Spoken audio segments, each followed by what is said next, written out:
Niners!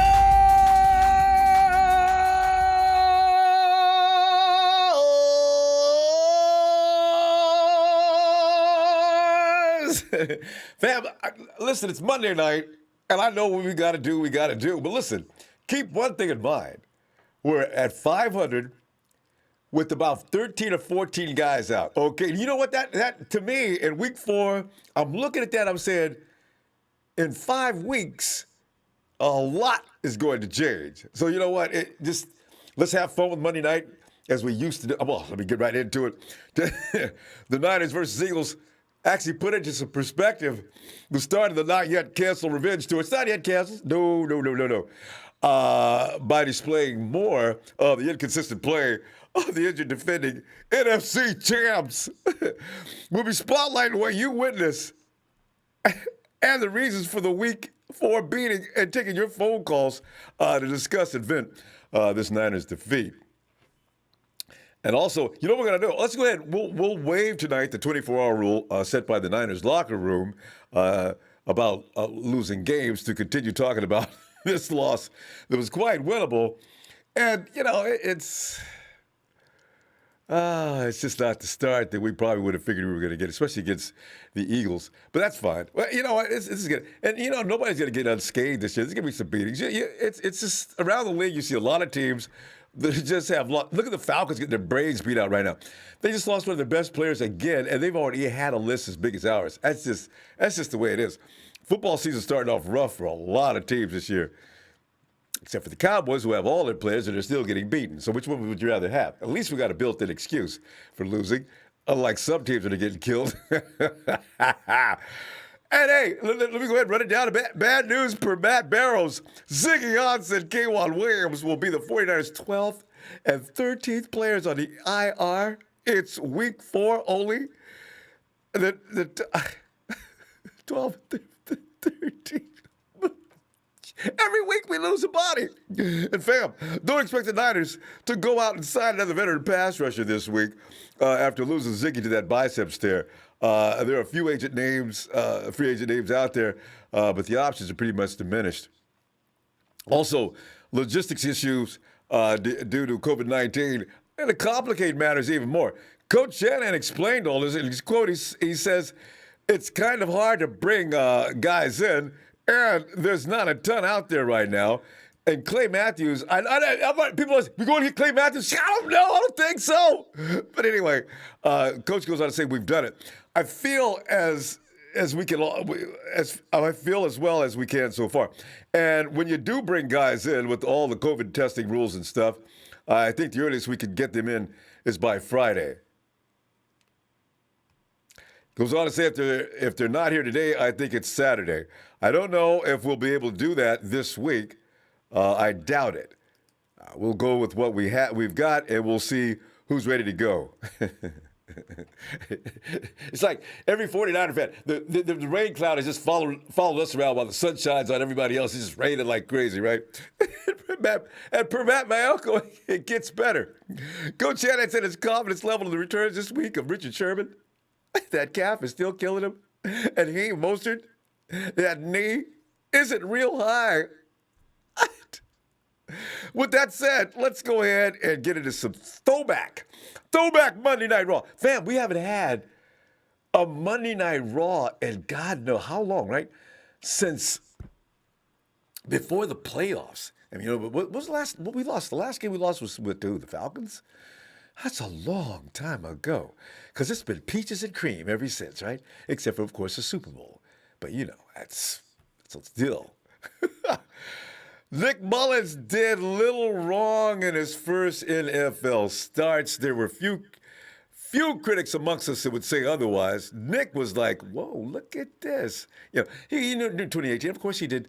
There were struggles, but they weren't mostly his fault. They were, you know, he was out there doing his job, and he was a new guy on the block, and we were allowing some of the mistakes he was making as pretty much a rookie in the NFL. But he still looked sharp, and he still looked like he had potential. He had his work ethic was incredible. Here's a guy that's standing out in the dark after they turned the lights out in the stadium. He's still out there going through this plays and things like that. He was a real hard worker. This is a blue collar dude that's still fine. I don't hate on Nick now. You know, these things happen. Just like I didn't hate on Jimmy when that happened to him. Every quarterbacks go through these things, right? Um, it was uncharacteristic of him though the way he did crumble. He played poorly enough to get benched. Now the question is whether Coach Shanahan's decision to pull Mullens and replace him with CJ is a one-time deal, or is it going to be more permanent until Jimmy gets back? Jimmy G, the Niners' unquestioned starting quarterback at this hour because of the fact that he's the innocent guy standing on the sideline for the most part. That's the only reason. He's among a group of injured players.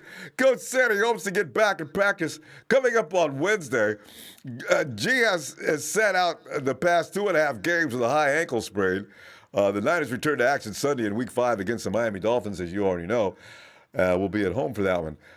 Today, Shanahan would not commit to the orders on the depth chart. Mullens and Beathard will hold the Niners this week.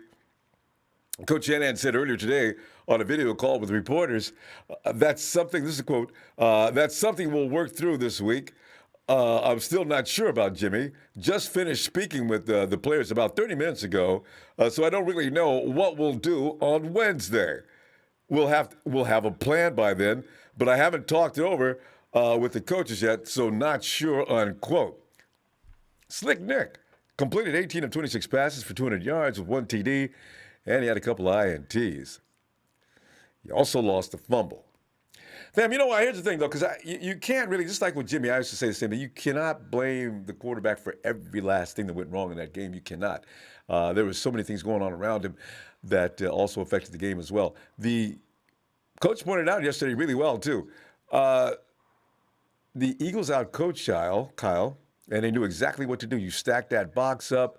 You get the bigs. Because, see, the thing is with Trent Williams and there's people all over Trent Williams right now.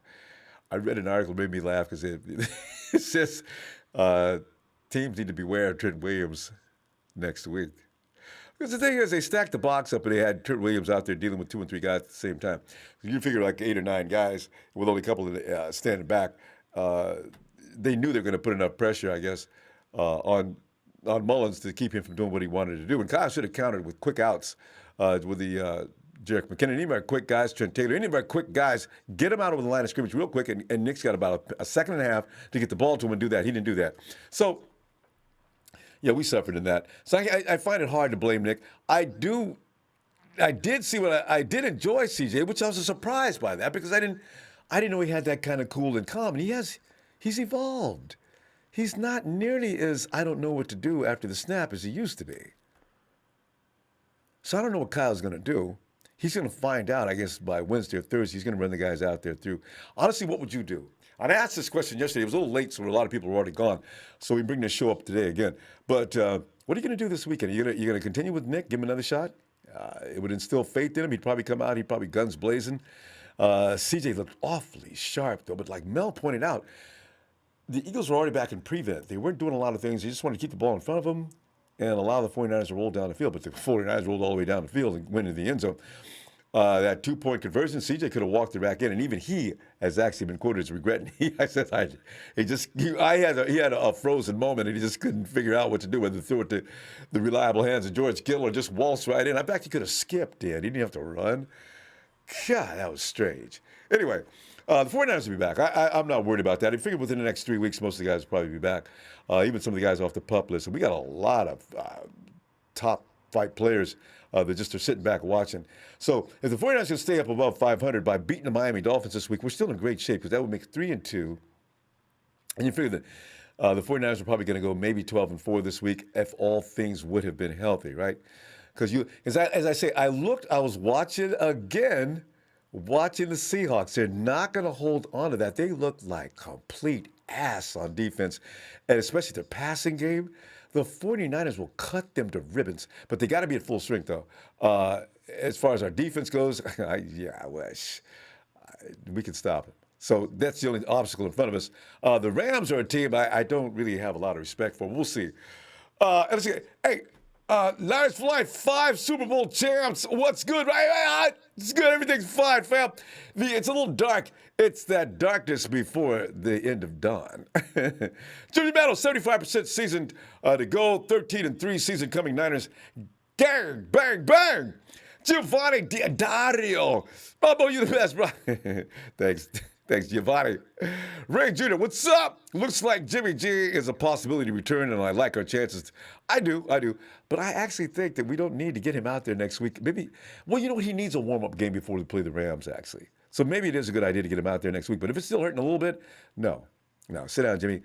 Let this be worked out between Nick, who I think will come back really fierce, or CJ, who I don't recognize him. He looked awfully good. Even if it was in a situation where the Eagles were backing off, he looked really sharp, quick decisions, quick out. You know how he used to stand there and look around for 15 minutes before he threw the ball? He didn't do that yesterday. I was like, ooh. And he was very accurate. Victor Rivas. I rewatched the fourth quarter, and McGlinchey still sucks. McGlinchey, he is a problem. That's one of the reasons why it's hard to get mad at Nick completely. I still think Nick's solid. I think they freaked him out, though, by Graham and company coming in at him at 100 miles an hour, looking completely unmolested. So we'll see what happens. Coach has got some decisions to make. Oh, hey, Shay. Hey, what's up, Ronbo? Oh, Shay, man, I'm telling you, man, I'm feeling okay. You know, you sleep on it to get a little better. But Shay, you was pretty upset yesterday, man. How you feeling now? I'm good now, Ronbo. I mean, I was really upset, after every loss, but I just felt like that was a game we had to win. We should have won, even with Nick Mullens, because like I said, man, I'm telling y'all don't realize how tough this schedule gets, because right after this Dolphins game, to me, the Eagles game was a must-win. I think that was playoff implication type game, even as early as it is, simply due to the fact that week 6, 7, 8, and 9, I mean, we played the Rams. Right after that, we played the Pats. Right after that, we played Seattle.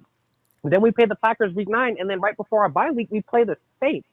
So I think the schedule makers were good, in the early part of the season, with all the injuries we have. But hopefully we can get all guys full and going and everybody healthy and get everybody back healthy, because I mean, that stretch, those 5 games, man, are some hell games. I mean, those are depending, and if we go 0-5, I mean, that's practically the entire season. So, guarantee you it is. Yeah.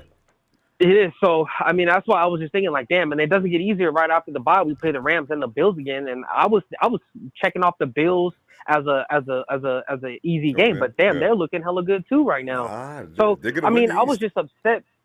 Yeah, I think so too, and it was really frustrating. But I had to calm down, recollect my thoughts, and it wasn't. I'm not gonna. It was. I would say it was like 60% Mullens' fault, and then I'll probably say like 30% of that O line, because after rewatching, I understand Brandon Graham's still a decent edge rusher. He's a good veteran. Fletcher Cox is one of the top 3 defensive tackles in the league still. So they were giving fits, and then Barrett, who they drafted. I don't think he's been, he's a first rounder, but he did a great job on Trent. But the thing is, people need to kind of slow down on Trent. I understand Trent had a bad game, but Trent looked great against the Cardinals. He destroyed Jones.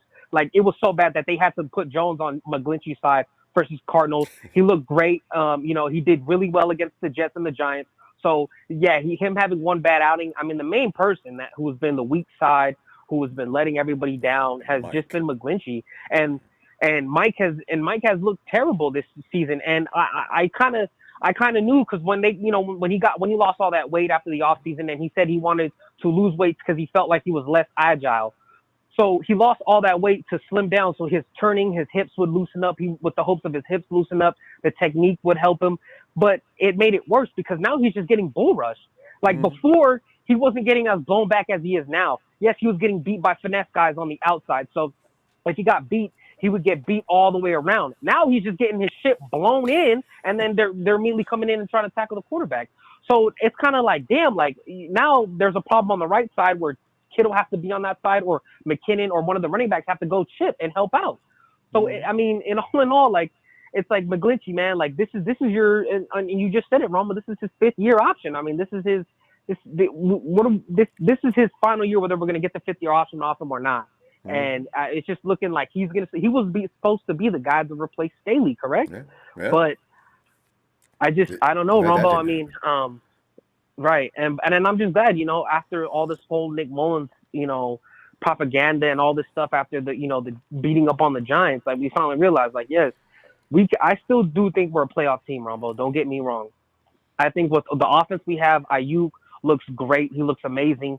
Kyle did, found another talent that I think that is going to be a star in this league with Debo. We still have Kittle. We got Mozart. We have a potent offense to put up enough points and keep us in head in games and keep us the lead in games to make the playoffs. I do believe that. I still think the 49ers are a playoff team. But like I said, Jimmy's just gonna have to come back healthy, hopefully, and we gotta just get the ball rolling. Like Jimmy's gonna, there's no more rust to knock off. That we can't see that type of Cardinals game. He's gonna have to come out and gunslinging, and I'm okay with that. As long as it's not these drives aren't stalling really as bad as it looked last night. I think we have a chance. We just got to put up points on the board. Yeah. And Nick Mullens with the inerrant interception before half that we could have went up 3, and then again he threw the fumble. And then, a pick 6, it's just not going to win games like that. The main thing is, though, you got to get everybody back. You got to get Mostert in there to make that devastating running back. You got to get Kittle. You got to get more Debo instead of less Debo like you did. There's so many things you could see why the 49ers, and they were still in that game, even with those kind of handicaps. Don't worry about it. Shay, we're going to go, fam. All right, Big Ronbo. Points. We'll see you. We're going to go, Ronbo, but day after tomorrow. Yeah, they should have a press conference. Yes, sir. Thank you, brother. You have a good night. Shout out to my TNT guys. Shout out to Rome, the upsetter, and shout out to my boy Chad, man. And Texas girl, your Cowboys are shit. Y'all lost to the Browns, man. Anybody trying to hear it? All right, y'all lost to the doo-doo Browns. All right, Romo, take it easy. 50 points. All right, fam. Night. Oh, God. That's one guy we'd have to put up with, Texas people. James. What's up, Ronbo? James, we're just hashing over we're waiving the 49ers 24-hour rule of get over losses and move on. And, just to extend a little further. James, you got a lot of noise going on there. Can you find a quieter spot? I'm sorry about that. Yeah. How about that? Is that better? I'm sorry about that. I was trying to. Are you on speakerphone? Because you're sounding like you're in an echo. I was actually walking a little bit. Oh, you're outside. All right, I'm sorry about that. Oh, okay. Yeah. No, I'm in my house. I was just walking around. Okay. But once again, thank you for what you do, Ronbo, the platform you and your staff provide. I was kind of like knocked off my block yesterday by that loss, and I'm gonna say it why. It's simple. The game was right there. It's the reason why Nick Mullens is a backup. I think that maybe someone may have actually inspired him to say, well, look at the game you had against the Giants and the Jets, and, you look really stellar, and you need to go out there and really shine, because what I seen was someone who was anticipating more than was asked of him, and everybody tries to do that in whatever they do. But he just, truth be told, when I seen him miss use check wide open on that first drive, and then he came back and he missed Kittle wide open again on another series. And I said, you know what? We're going to lose this game. I'm going to be totally honest, because it was so much. When I watched the highlights, I went and I watched them again this morning. And looking at the highlights, it was so much underneath. So many players were open underneath in front of him. Easy throws. But he wants to choose an area where it's contested. And it's like once he locks onto a player, that's a bad signal. And last night, the way they were blitzing him, you would think that any sane quarterback will say, okay, if they blitz me in between the guards, I'm going right behind the center for 5 and 6 yards. Yes. He just stood back there like he was statuesque. Yes. Like, oh no, I don't need to move because they're gonna block for me. It doesn't happen like that in every football game. It's a reason why he's a backup. Me, truth be told, here's what I do know about watching football. Okay, since you might as well say 1971. Okay, that's how long I've been watching the game. Right. I can tell you this much: whenever you get a coach that benches a quarterback, that quarterback-coach relationship, if that's not a rookie quarterback that he just drafted, and it's a quarterback that's been in the system 3 or 4 years, and he benches him, that relationship is tarnished to the T. And I tell you what, come Sunday, if Jimmy is not able to go, I do have enough faith in what I see. I understand it was a prevent defense when CJ came in the game, but truth be told, I expected to see CJ Beathard in the game probably the second series in the third quarter. I really did, because once he threw that second interception, I didn't think he was going to keep him in the game. And yeah, he looked a little unraveled at that point, didn't he? It didn't look like he looked a little more than unraveled. He looked like his anticipation was from what he had did in previous games. He thought he was able to, he wanted to go above just beating a team like the Eagles that were 0-2-1. Okay, that was their record coming into last night. They were 0-2-1. Now they're 1-2-1, and it had to be that Niners had to be the one. That's so embarrassing. Yeah. And I give a big shout out and tip my hat to the caller, Krusty. Krusty hit it on the head about he could win certain games, and then he turned around and he just started losing games. And last night, that was a level of immaturity, okay? And at the same time, you're just not that great as a quarterback.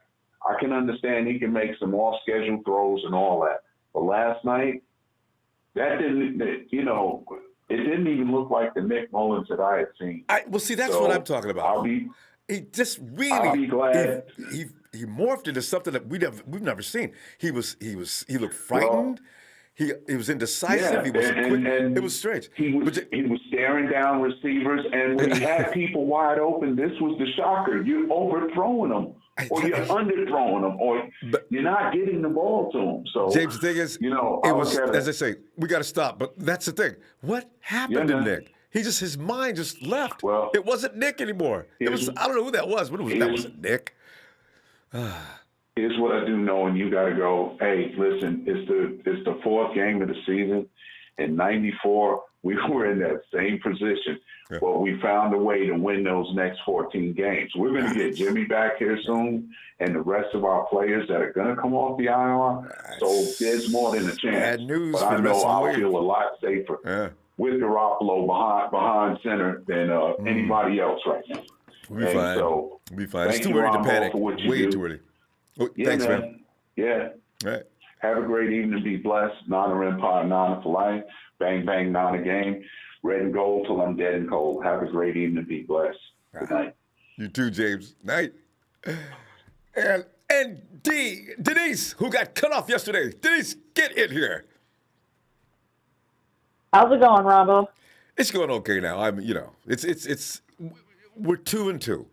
It's not like we're 1-3. Or 0-4. We're 2-2. But we're so used to success from last year, this is like hard to handle, right? We'll be fine, though. I'm confident of that, too, though.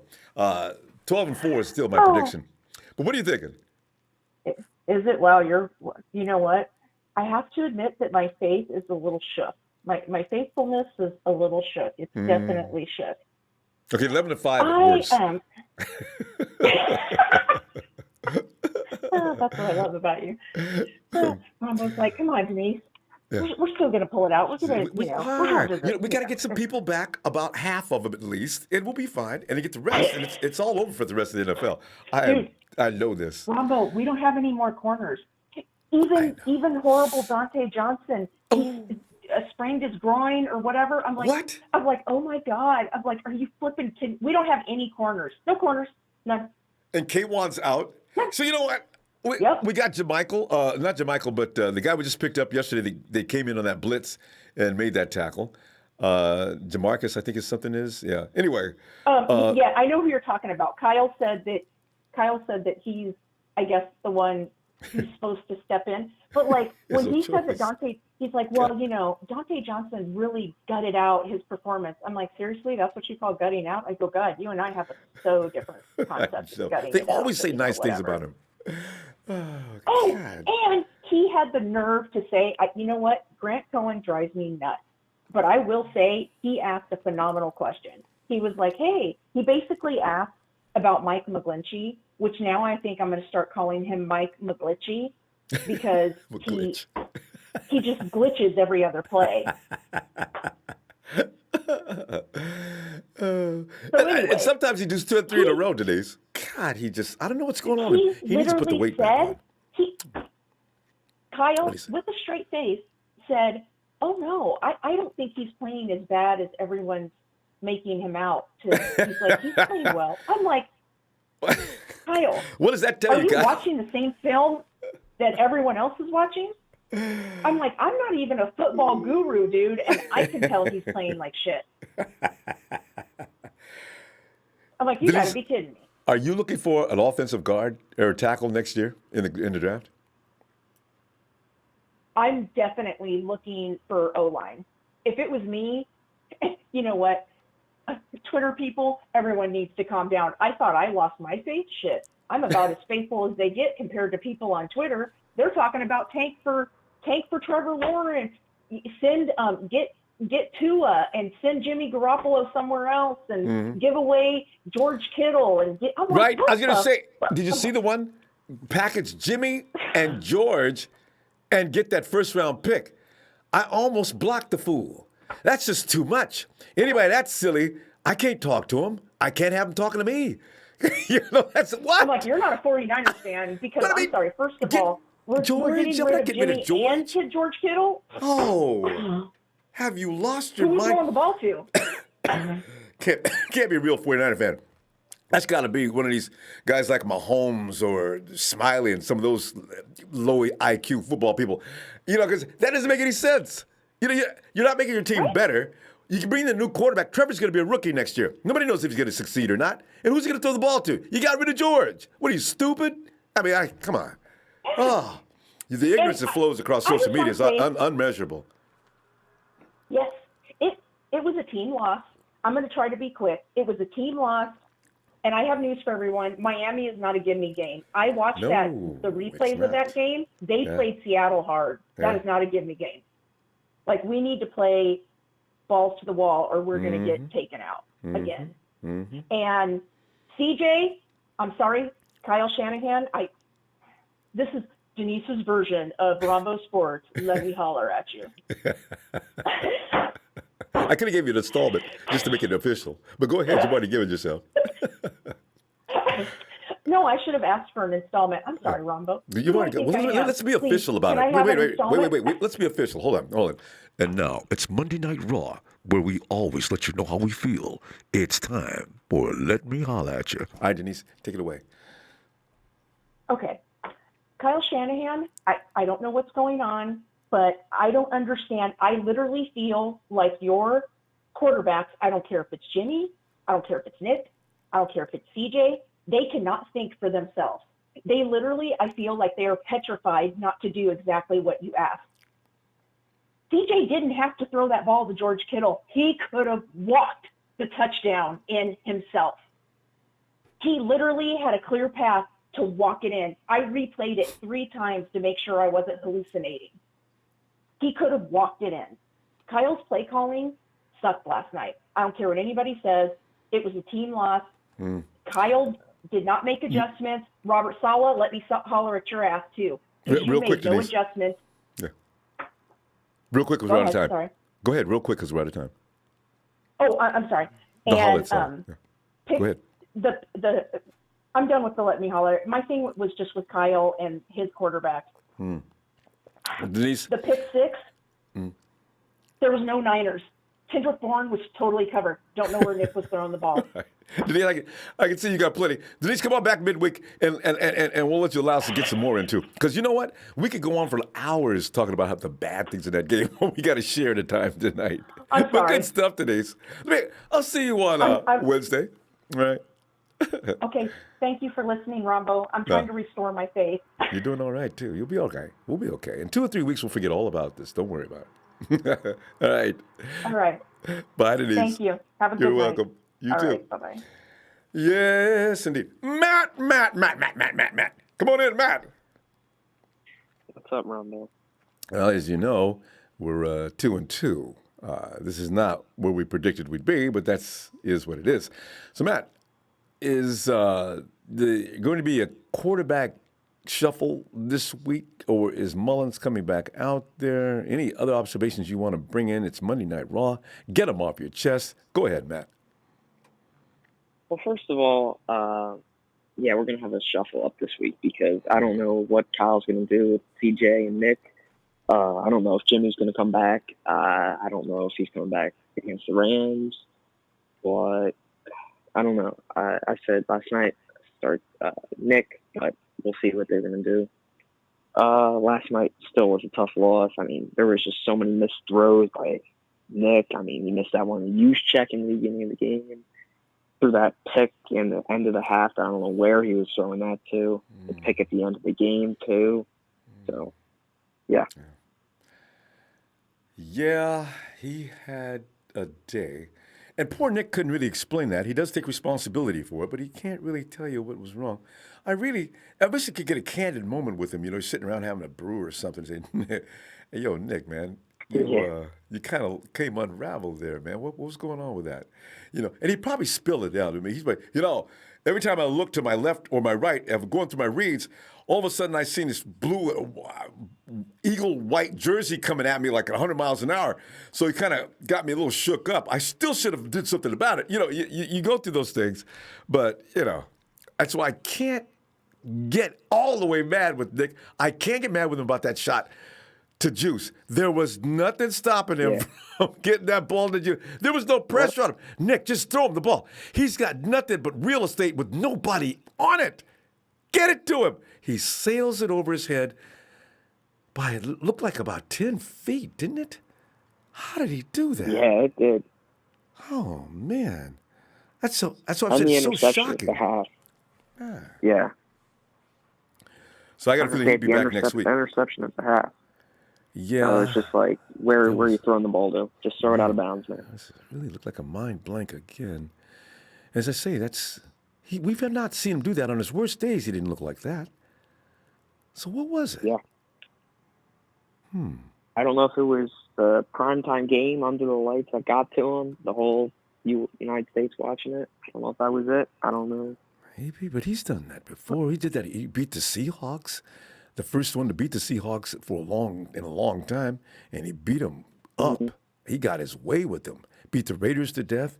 Two of the teams we hate more than anything on the planet. He did them up. Right. That's when he became my hero. Yeah. So, Killed the Raiders that Thursday night. That was great. So, Nick, where are you, man? Where's the real Nick Mullens? Bring him back here. Yeah. God. That's all right. Nick will get over it. I don't know how, maybe Kyle should start him. You know what I think about it? Maybe Kyle should start him with you can't pressure him and say, all right, Nick, I'm going to stay with you. But I got to let you know, and this is not to make you nervous. I want you to stay relaxed. Get out there and do the best you can. Now, if things go south really quickly, I'll probably bring CJ in. But you're the guy that's going to keep CJ either seated or you're going to get out there and you're going to get your own victory. Let's go get it. But you got to be honest with him because I don't want to be surprised if all of a sudden he starts messing up and I'm giving him the, Nick, let's go over here. CJ's trotting out on the field. I got to do it because this game is not one we can just throw away.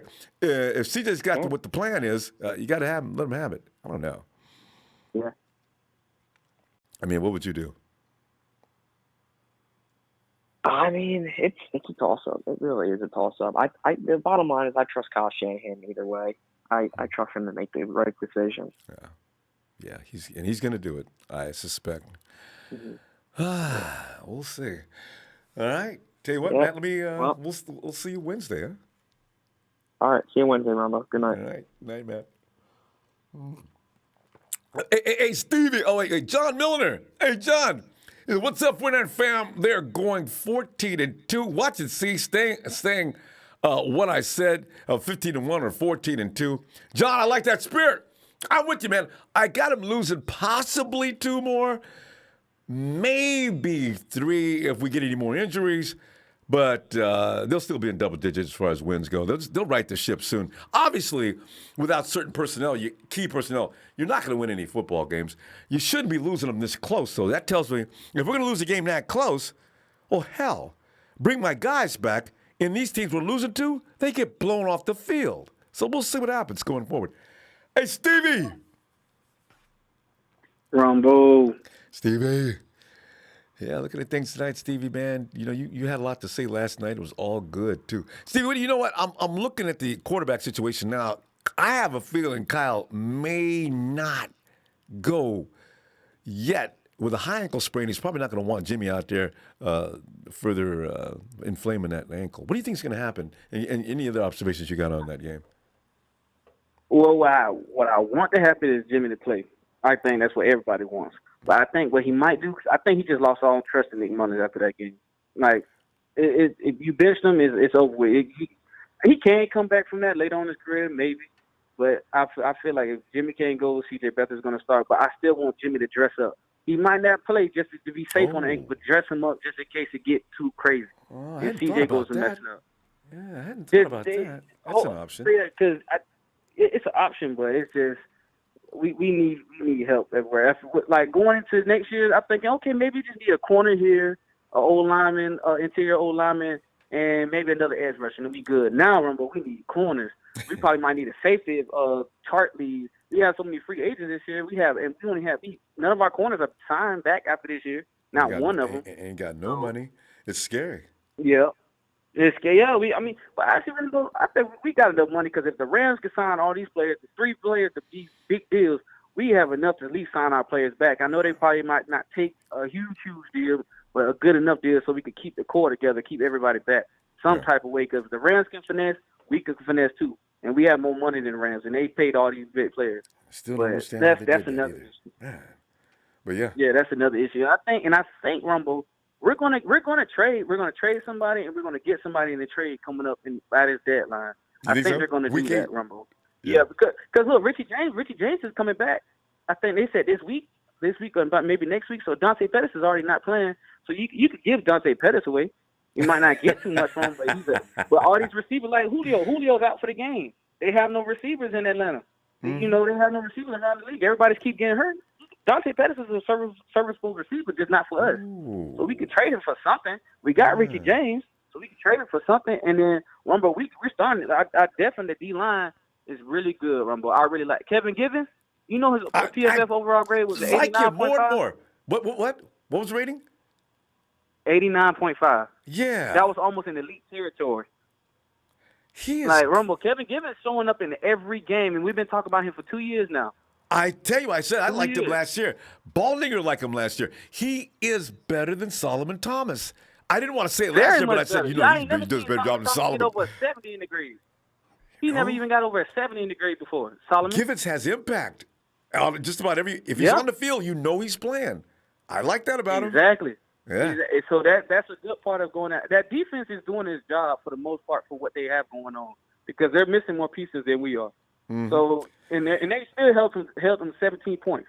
And it's just an offense that O-line needs to get better. I feel like they might move Brunskill out the way. If what's our center name? The one who gets hurt all the time. Richburg. I think his name. Richburg. Yeah. If Richburg come back, you move Garland back to the guard position. Mm-hmm. And then you want to put Garland on guard? Yeah. Okay. Well. Yeah, because Brunskill used to be not okay. doing it well. I don't know what's going on with him this year. Yeah, but I don't know what's going on this year. Yeah.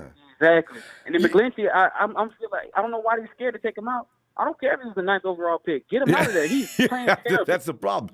Stevie, another thing I'll get your opinion on real quick because we've got a minute or so to go. You don't have Eric Armstead playing in an ideal position right now, and he's becoming ineffective. Right. There's nothing we can do to address that, is there?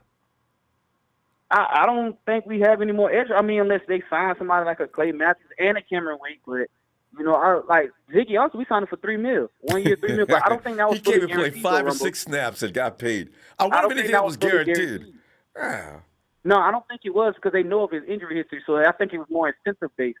But it was $3 million if he could hit it. But I think that they got to sign somebody. We need a speed edge rusher. Kerry Hodder is doing a great job, and I know he's going to come back next year for us.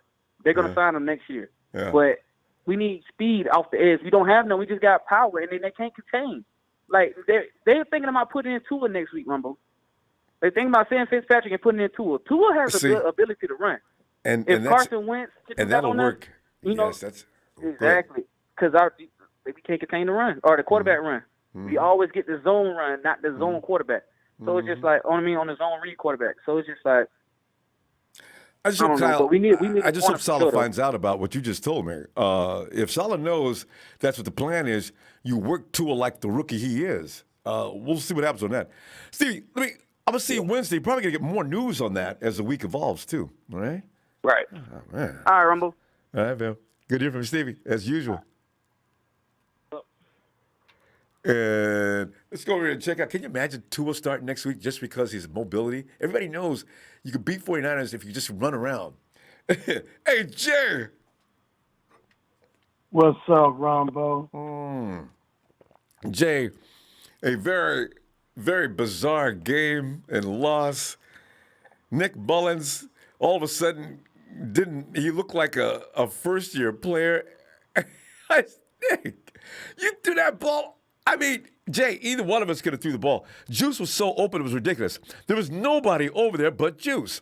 And I don't know what kind of defense Eagles were in, but there was nothing but miles and miles of empty green. And he threw it over his head. So, Nick! That made me, Ronbo, that made me so sick to my stomach. Like, seriously. Like, come on, man. We needed this game right here because Cardinals lost. That would have pushed us up closer to where we needed to be. And now we're still in fourth place because that was a terrible loss, Ronbo. And I'm going to tell you like this, Ronbo. Just like this. We had the opportunity to win. We still had the opportunity to win this game. And it was just true. Every time we turn around, it was a mistake and a mistake and a mistake. Or the drive was stalled. It was just like the offense could not. It was like they were stuck in quicksand the entire night. They couldn't. And then once they got when we was down 8-0, the next drive we scored the touchdown. So I don't understand why we get away from the stuff that was working. This is what I don't understand, Ronbo, is that how what we did in the NFC Championship game, and we ran the ball. Why do Kyle simply get away the stuff that is working, and he only did it in the NFC Championship game? And Jay, let me put us in the Jay, let me just address that real quick, though. The Eagles weren't allowing the 49ers to run yesterday, and you remember they did try to I ain't run. talking about the run, Ronbo. I'm saying plays that it works. You know what I'm saying? Like we ran, when we was considering running the ball in the playoffs, and he'd seen how Mostert was running in the Green Bay game, he kept feeding the monster, right? That's what I'm saying. Feed the monster on the play that is working, like the jet sweeps to Brandon Ayuk. Brandon Ayuk gonna be cold. Yeah, you know what I'm saying? Yeah, he's definitely special. He's gonna be a monster. That's what I'm saying. And we had a decent amount of weapons where we could have beat the Eagles with a second string quarterback if we'd have just played our game. You know what I'm saying? Also, we played right in their hand. And true. But you set the tone. If you figure we lost by what, 24-20, 25-20, what if that pass to Juice was connected? You know, you set a trend for a game like that. Yes. Most people don't understand. You set a trend. You set the tone like that. Juice goes down the field. And you sort of break. He could have scored. He could have got to the 10. You can't have those kind of. Then the interception in the red zone. You cannot do. And maybe you don't even. Those are killer. Yeah, and maybe you're not even in position. Maybe you don't have to make that play. Because at that point, it's a forced play. You know. Yes. Different things happen during the game that can actually affect the entire game with a dominoing effect. Right, because you're pushing it, and you instead of seeing see, this is the thing, bro. I think the plays that we get away from stuff that is working, and that's what my thing I've been saying all along. In the Super Bowl, right now, if we got plays that are working, hell, you got to stick let to them stop it. Yeah. Then you switch it up. Yeah. I mean, Kyle likes to keep people off. He likes to keep the other team off balance. If you keep running the same play, they might adjust no, to it. I ain't saying I running the agree same with you, play, though. but he can run it in different kind of ways. You know what I'm saying? Because he's got a trillion ways how to run a jet sweep. He's got a trillion ways how to do you play would have action. won the Super Bowl had you kept going to Debo. Kansas City couldn't do a damn thing with Debo. Kyle went away from him. That's what I'm saying. But it's too late. But you kept running Mostert over and over and over again. That's what I'm saying. Like, true. We gotta go, fam. We gotta go. I tell you what. Let me see you Wednesday after the next press conference and see what the 49ers say about that. All right.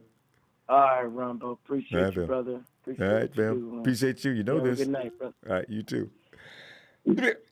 Dollar Bill Will. Ronbo, what's up, man? Will, as we used to do back in the days in 2017, 2016, now we're Monday Night Raw, and Trey's got to love this. Ain't no cute and cuddly here tonight. That was a game that was blown. Starting from the first series of the game, just really weird. I didn't expect that, which, I don't know, as I was surprised at what I seen. So, composure, Nick didn't have any to start the game, and that's unusual for him. Even when he's messing up, he looks composed, and days gone by. But, Will, reflect on what happened. What are you thinking? Yeah, we just didn't play no 49er football, Ronbo. Yeah, that's it right there. Point period. Yeah. Offensive line did horrible. Trent Williams, just got mauled last night. McGlinchey still being McGlinchey. He's not progressing. I mean, he's getting beat. He should have lost. Do you think that loss of weight is going to ruin his career? Maybe he needs to go back and eat. Dang. Yeah, he needs to get his weight back, man. I mean, him losing weight is not helping him at all. He's making him more light. He's making it easier for the defensive opponent to run over. He needs to do something. Nick Mullens wasn't Nick Mullens. I mean, with this 49er offense, man, when you get a chance to strike, you need to hit. You don't need to miss. And that Kyle Juszczyk play was it. That was the time to strike. That set the tone the other way, didn't it? Offense did bad. I mean, offense didn't do well, man. Wasn't well at all. Kept the defense on the field too long, too. Right. So since Kyle eased Debo back in last night, next week he should let Debo loose and let him do what he's doing. Because actually, Debo looked the same Debo to me last night. He did, right? I was thinking the same thing. He didn't look like he didn't slow down. The foot was not bothering him, and he was still brutal. He knocked that dude, man. I mean, that's Debo football. Yeah. So, C.J. Beathard, I mean, I ain't going to say much about C.J. Beathard because they was playing prevent. So those easy throws for C.J. to make because the defense was playing prevent. You can always complete passes, soft defense.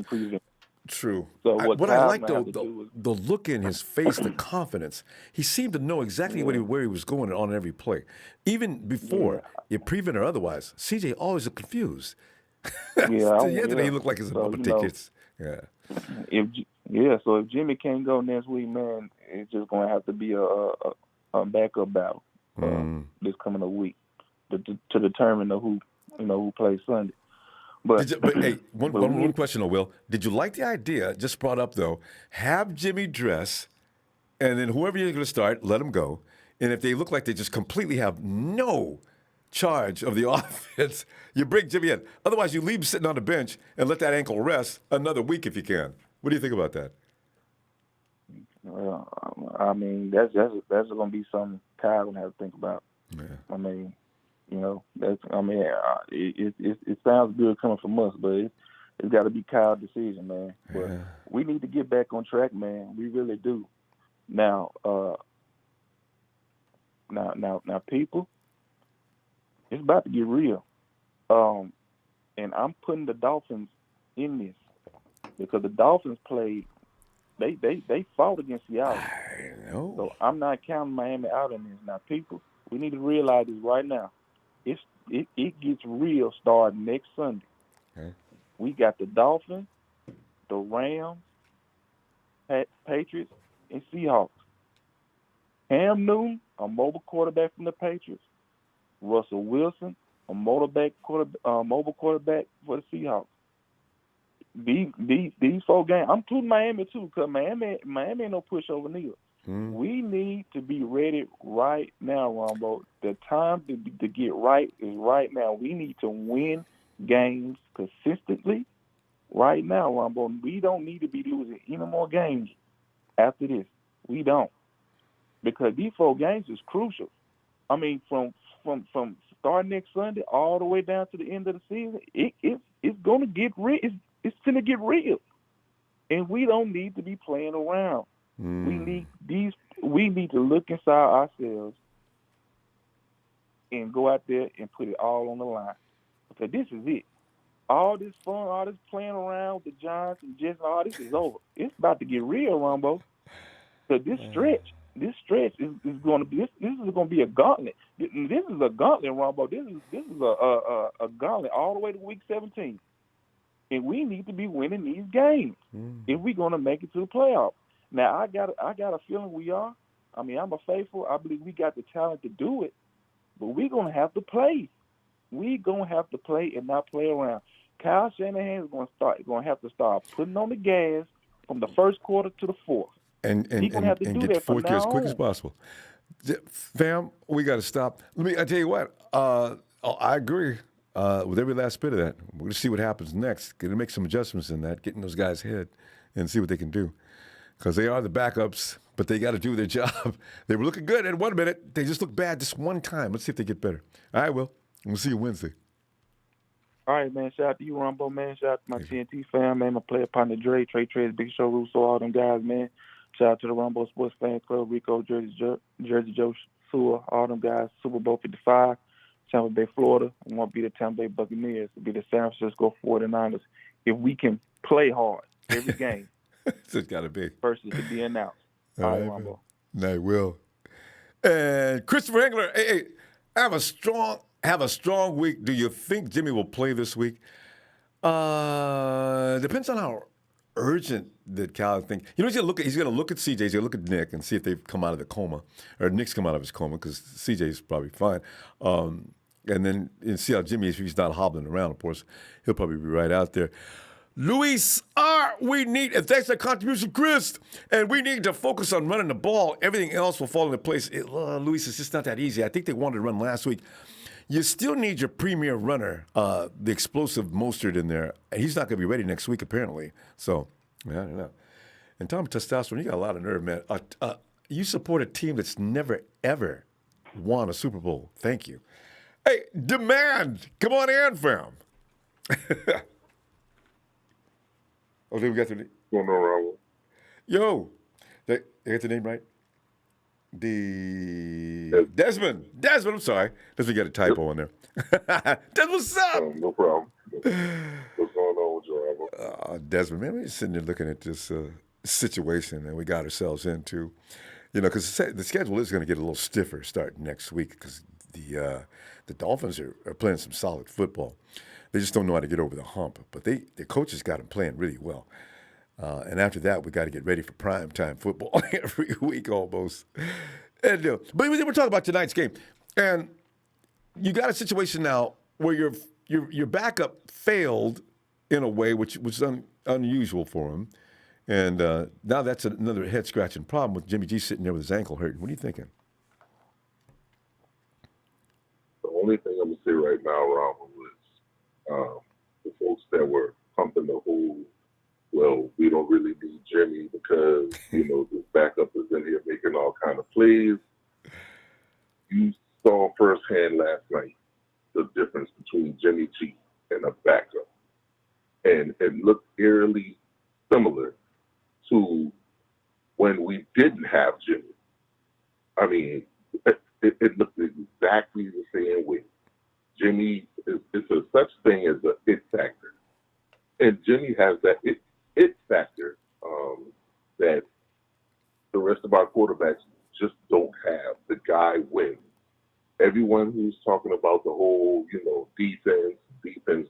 Yes, defense won a lot of games for us last year or whatever. But it was Jimmy that masked a lot of mistakes that we made, especially along the offensive line, with that quick release that he has and just various things that he brought along with him from New England. He masked a lot of things that we did last year, shortcomings that we had last year. And now you're starting to see those things being exposed now that we don't have them in the lineup with Mullens, and Mullens just completely cracked last night, Ronbo. I think the pressure really got to him, especially beginning part of the game. He missed those 2 throws. Wow. And the last interception, man, I jumped out of my seat. I was like, I cannot believe this. No one was in the vicinity. He threw. There wasn't a red jersey in the area. You saw the replay, though. That was a scary thing. I seen Kendrick way back. I seen about 2 Eagles, another Eagle, and then there was Kendrick standing behind that 3rd Eagle. So I'm trying to understand. Right. Did the ball slip out of his hands? Did he mean to get more lift on it than that? How'd that? I still don't get it. Well, if you look back at the last game that Jimmy played against, was it the Giants or you're saying the Jets? The Jets, yeah. Last game against the Jets, yeah.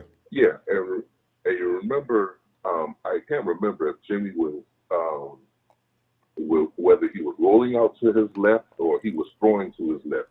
He had a beautiful throw going to the left side over outstretched hands over the defense to the wide receiver on the sideline.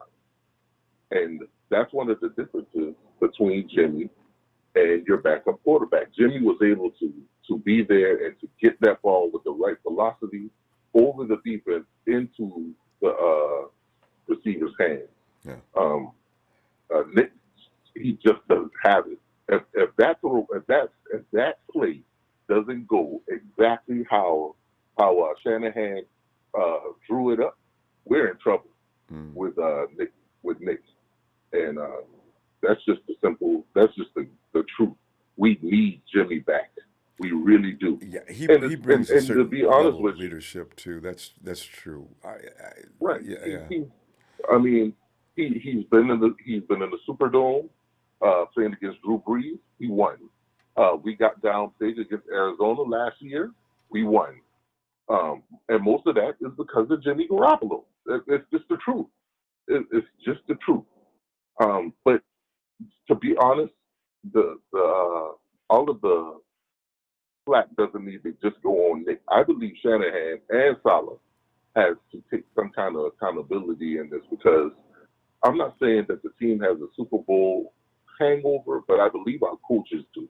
Because ever since the Super Bowl, Shanahan, he just like a couple callers before said, he does not. He goes away from plays that work. Like that smoke route to Ayuk, man, I'm running that until they stop it. Yeah, those reverses. that was special. People, I'm running it until you stop me. I'm going to run those plays. If for no other reason, you set the defense up. Now they're looking for that. Now you go to something else. But you know what? Right. Kyle, it's hard to figure him out. I wish I could stand next to him while he's on the sideline and see what he's thinking and doing. Because it's hard to, man, we would have called something different. Because we got to go, though. Let me see you on Wednesday when you get a chance, huh? I'll be here. I'll be there. All right. Looking forward. Shout out to the Empire. Thanks, Ronbo. You're so welcome, fam. Appreciate you. All right. Talk to you later. All right.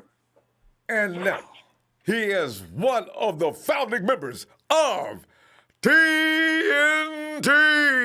He is Trez from Atlanta, GA. Trez, get on in, man. I got the red and gold basket all ready to go. Hold up. Wait a minute, Ronbo. Go on and put some red and gold up in. Here it is, man. This is raining red and gold. I just wish Nick would have saw this red and gold yesterday during that INT to keep us in the game, but that's okay. We've learned. Trez, break it all down, Trez. Boy, nobody can break it down like Trez. Simple and plain. What was that yesterday? I have no idea. That was a debacle. What was that? Starting first and foremost, Ronbo, I'm going to go ahead and, I mean, like I tell everybody, I hold the head coach fully responsible for the debacle. Yeah. At the end of the day, Kyle Shanahan is in charge and is the head football coach of this team. And it's a reflection of leadership, how our team go out and play. And our leadership sucked yesterday. The play calling sucked, both defense and offense.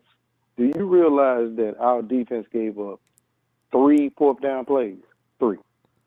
Oh, yeah. Failed to get off the field, Ronbo. Failed to get off the field. Yeah. You know, amongst the offense failing horribly, offensive line horrible. McGlinchey, I don't know what to say about him. Trent, I don't know what happened.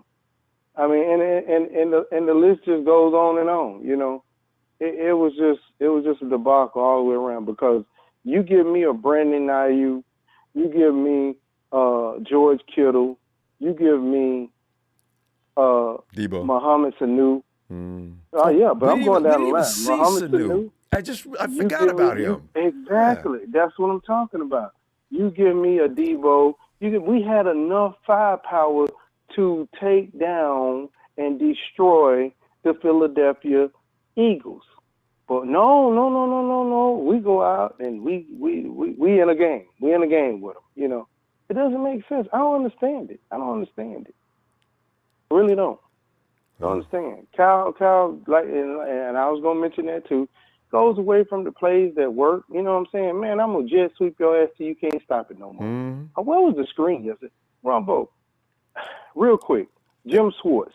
Key point here. Jim Schwartz. Mr. Blitz. Jim Schwartz. What is he known for? What is he known for? Blitz. Mr. We know Blitz. this. One play after another. We know this, Ronbo. We know this. Going into the game, you failed to put together a game plan efficient enough to know you going up against a guy that's going to blitz you to death. Come on, man. What was the screenplay? When a team is blitzing you like that, dump it off with the screen. Right. You kill them with the screen. What do you got to look downfield for? That's that. Get rid of the ball. Just send McKinnon over, send Weems. We got a lot of quick guys. Get them cutting across the middle and drop that thing off. No. We got to stand there in that shotgun, look around, see what you can find, go through your reads. Boom! Strip sack. Boom! So for me, Ronbo, for me, you know, the Jackass Award goes to Kyle Shanahan. I don't blame nobody else but Kyle. I agree. You got to call Kyle out on some things. You got to, because how many times are we seeing this, Ronbo? That's the whole thing. I'm tired of seeing it. I mean, we were at a cream puff part of the schedule that we should have won every game we have played thus far. You know what that means, though, Trez? You know what that means, though, don't you? Now watch them cut through the rest of the competition like a hot knife through butter. Why? Because they look like butt when they should have been looking good, and now they rally and they start winning. Watch. You can almost see this coming. I don't know, Ronbo, because the team I see on the field, Ronbo, I've seen thus far, this is a 6-10 team. Yeah, they do look 6-10. Because of the injuries. Yeah. Because of the injuries, but also just because of how we're coached at this point. It's a 6-10 team. I'm going to say it. I'm going to put it out there. You know how TNT. Careful. You might as well give them 7. 7-9 at least. We keep it real. No, 6-10. 6-10. It is what it is. But look here, I appreciate the time, Ronbo, the platform. Shout out to my TNT brothers. But Kyle Shanahan, man, Jackass Award, man. Straight up. Jackass. He's got to stop. Sick of this, man. I agree. Our defense played horrible yesterday. Couldn't get off the field, giving up fourth down. Could not stop them on third down. No stoppage on third down conversion. Going fourth down. Give up 3 of those plays. You know, when you play Philly, what? You already know if it's fourth, Philly's going to go for it. If it's 4th down and inches, 4th down and 1, 4th down and 2, depending on where they are in the field, they're going for it. Every You time. should have expected that going into the game. Even if Wentz says, I'm going to run it, if I got a yard to go, I'm coming in. I agree. So. And when are we going to stop the read option, Ronbo? Do you realize we gave up a touchdown to Carson Wentz on the read option? And he ran it unscathed. I don't know what to tell you, Tress. It looked nasty. We'll see, but I'll tell you what. I'll see it Wednesday. I'll see what the 49ers have to say. And if they do try to get somebody in here, like a Clay Matthews, before the weekend. All right? Ronbo, everybody finna kill us with the read option now. Yeah, just watch. Sit back. Right. Everybody's playbook says that now. 49ers might be setting people up on purpose for that, apparently. I tell you. Have a good one, Ronbo. Love you, man. Hey, love you back, fam. Have a good night. Hey, oh, there he is. Slick. If you're still 49 faithful, give me a hell yeah. Oh, hell yeah. Slick, what's good up, to hear from you. Slick. Rough time. You know, especially to start the season off. But, Slick, I still hang on to the excuse, if I had all my troops, we'd still steamroll everybody we played so far, but we don't. So we're struggling. But, Slick, anything you want to get off your chest about yesterday's misery? Yeah, Trez and Dollar, Bill, Will. I already touched on it. They already touched on everything I wanted to say. Like I blame Mullens a little bit because he gotta get slapped or something to get the jitters out. Because there was so many points left out there. So many points that juice. That just would have like ended their hopes, you know. Because he had nothing but instead of 8-7, it would have been 7-0 to start the game, right? And what pisses me off is Kyle. Kyle is like the main one that this loss is on him because I'm sure you saw that it took us under 3 minutes to score a touchdown right away. Suspect. It's like yes. I'm trying like not to cuss right now because I know there are kids listening, but it's like. Thanks, Nick.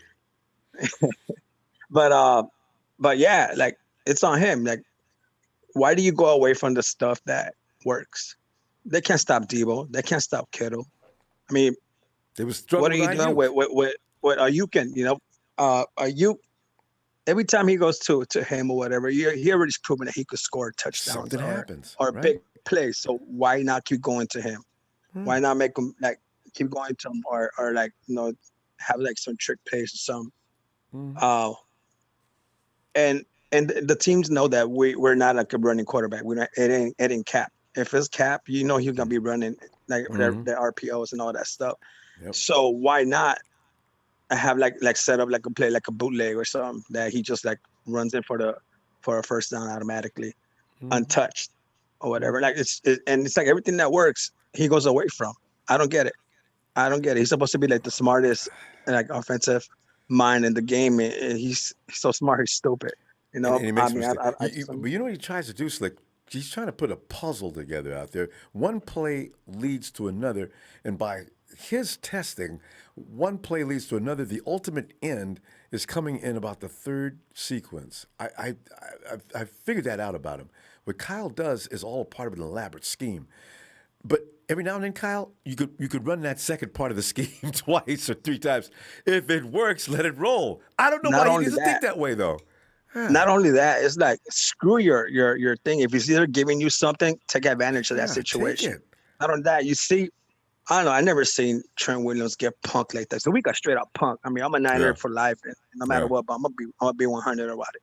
We got punked, including Trent Williams. I had never seen him get punked like that. I mean, I do like who was like punking them too, like them players. But I mean, they're great coming out of college, but I don't think they were that good like versus them. But McGlinchey, good Lord, I don't know what the hell's going on with him. I don't know. He needs Joe Staley to take his ass or something. I don't know. Well, but Slick, that's it. After Staley, it looks like he's got nobody.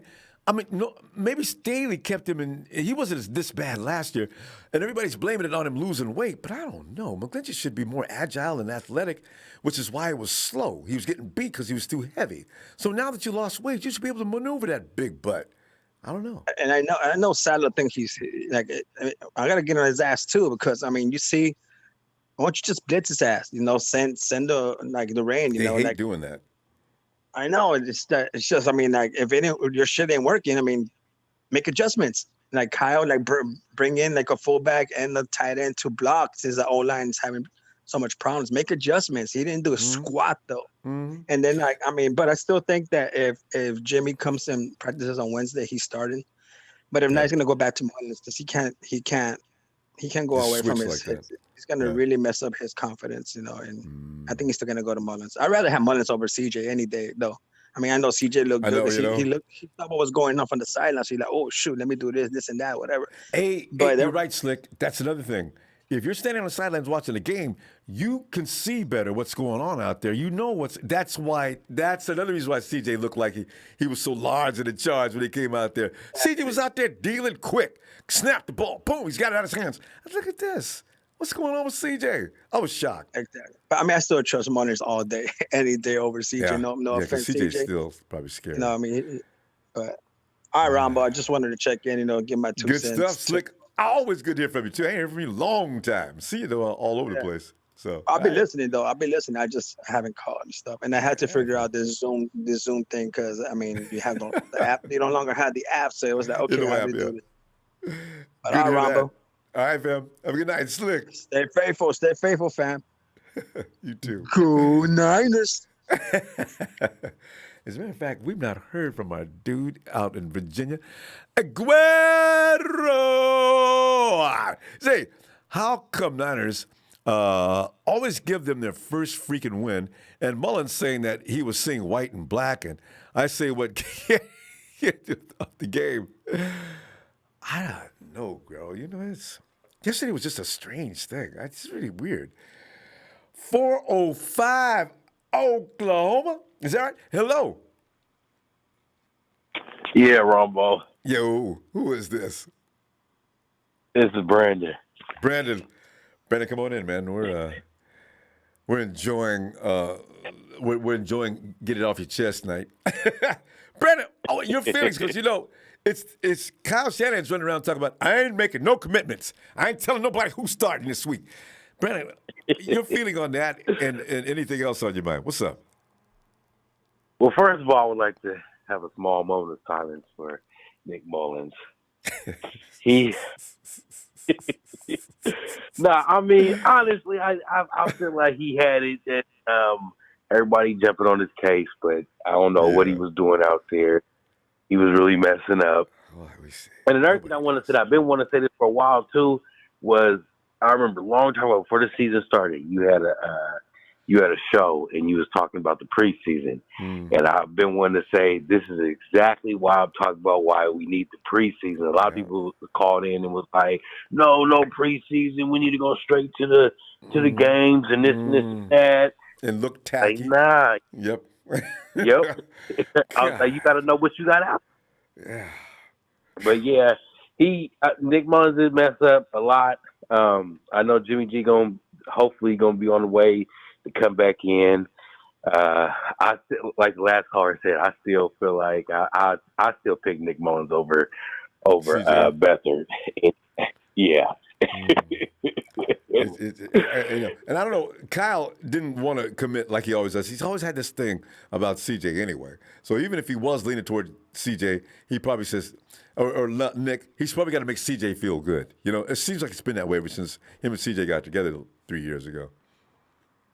Yeah, and I think he probably gonna talk to him and see. And I don't know what Nick Mullens was doing out there.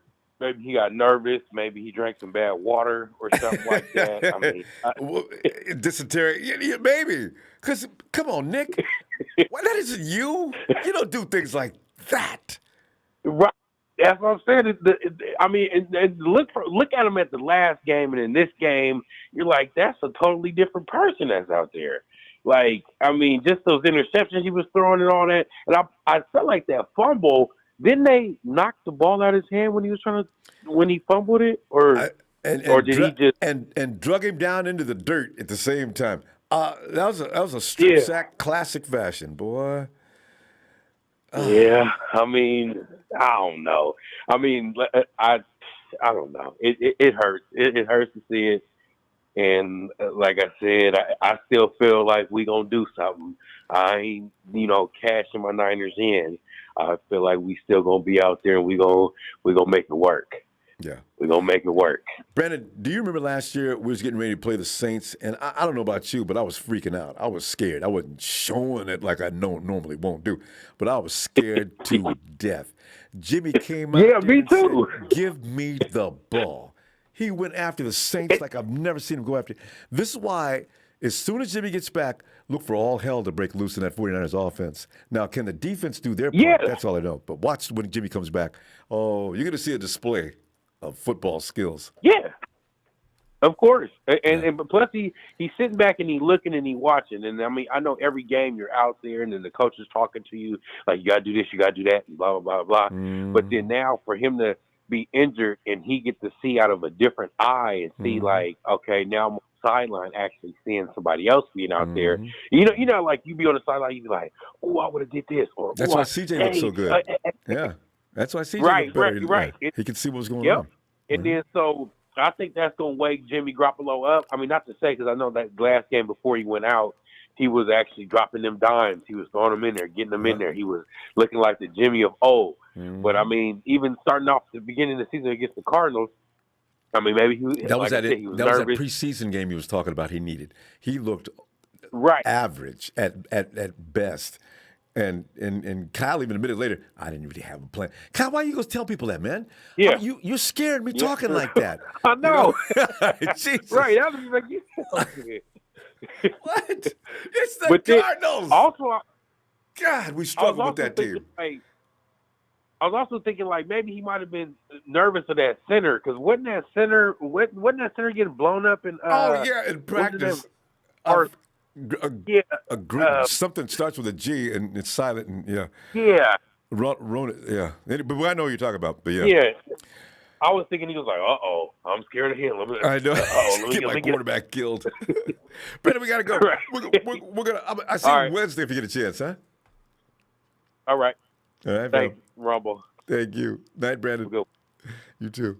All right, night. Hey, Denise. And Denise says, if you are throwing up a Hail Mary in the end zone, why was BA not your target with his 81-inch arms? You know, that's that game where you wish they would have had, not only you sent BA out on that, just for his athleticism alone, he's probably got a higher, his the height on his jump is probably higher. But, you know, there's where you take out Dante and you bring on Jennings, okay? In these situations, Jennings is a brutal guy. And plus, Jennings is a kind of big wide receiver that can block. You see, this is why Dante can go to the practice squad. He's still eligible. You know, bring Jennings in next week, Kyle. Kyle, please, man. Get me some muscle out there to help block. The run game is struggling. Clarence Molina, Niners defense needs to figure out how to combat the mobile quarterbacks, as we will be facing many of them, as well as getting our quarterbacks rolling out of the pocket.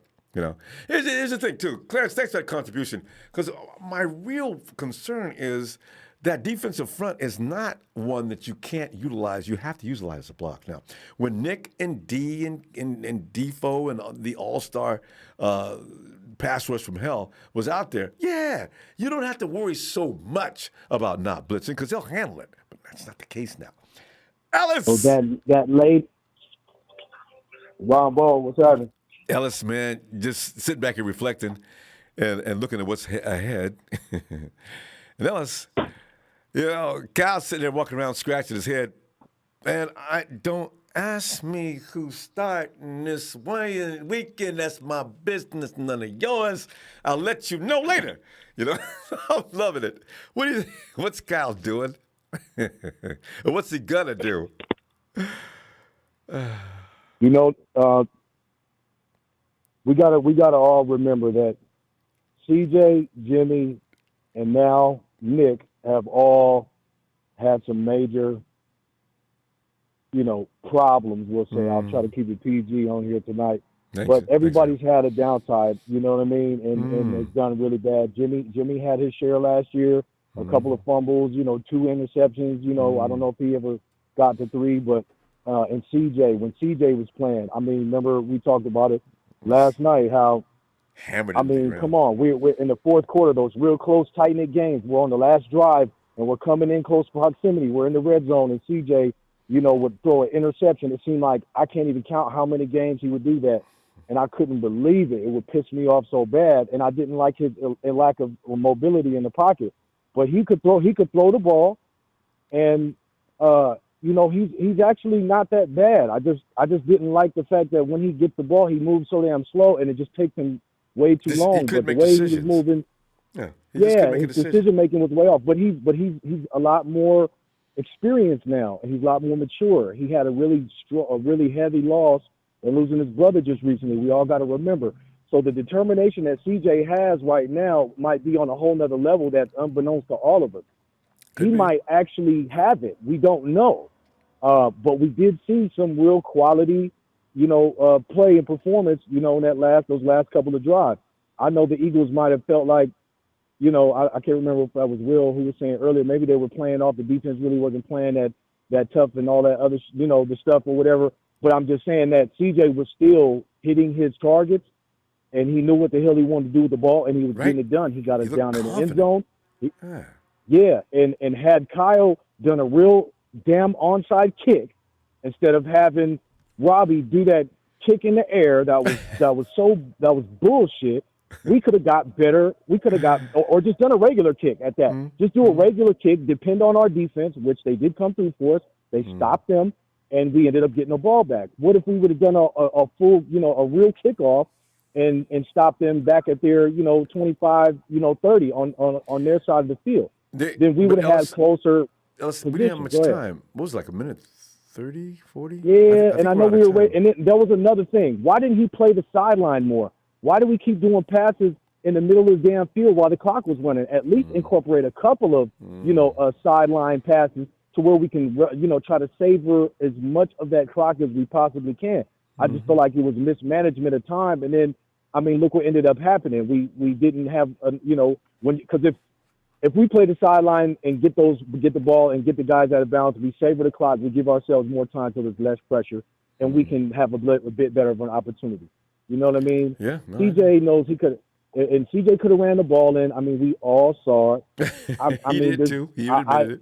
Yeah. But in the heat of the moment, though, when you're thinking, when you're a quarterback, you're not thinking run first. And CJ's ran the ball before, so I didn't understand. But in the heat of the moment, man, just like, if he doesn't make the decision, it didn't click for him in that moment, and we ended up, kind of paying for it, just like with George dropping the ball, 2 points. Little stuff like that. It's just little minor mistakes that made a big difference, and it started with Nick, man, and I'm disappointed. I was disappointed from the first 3 series.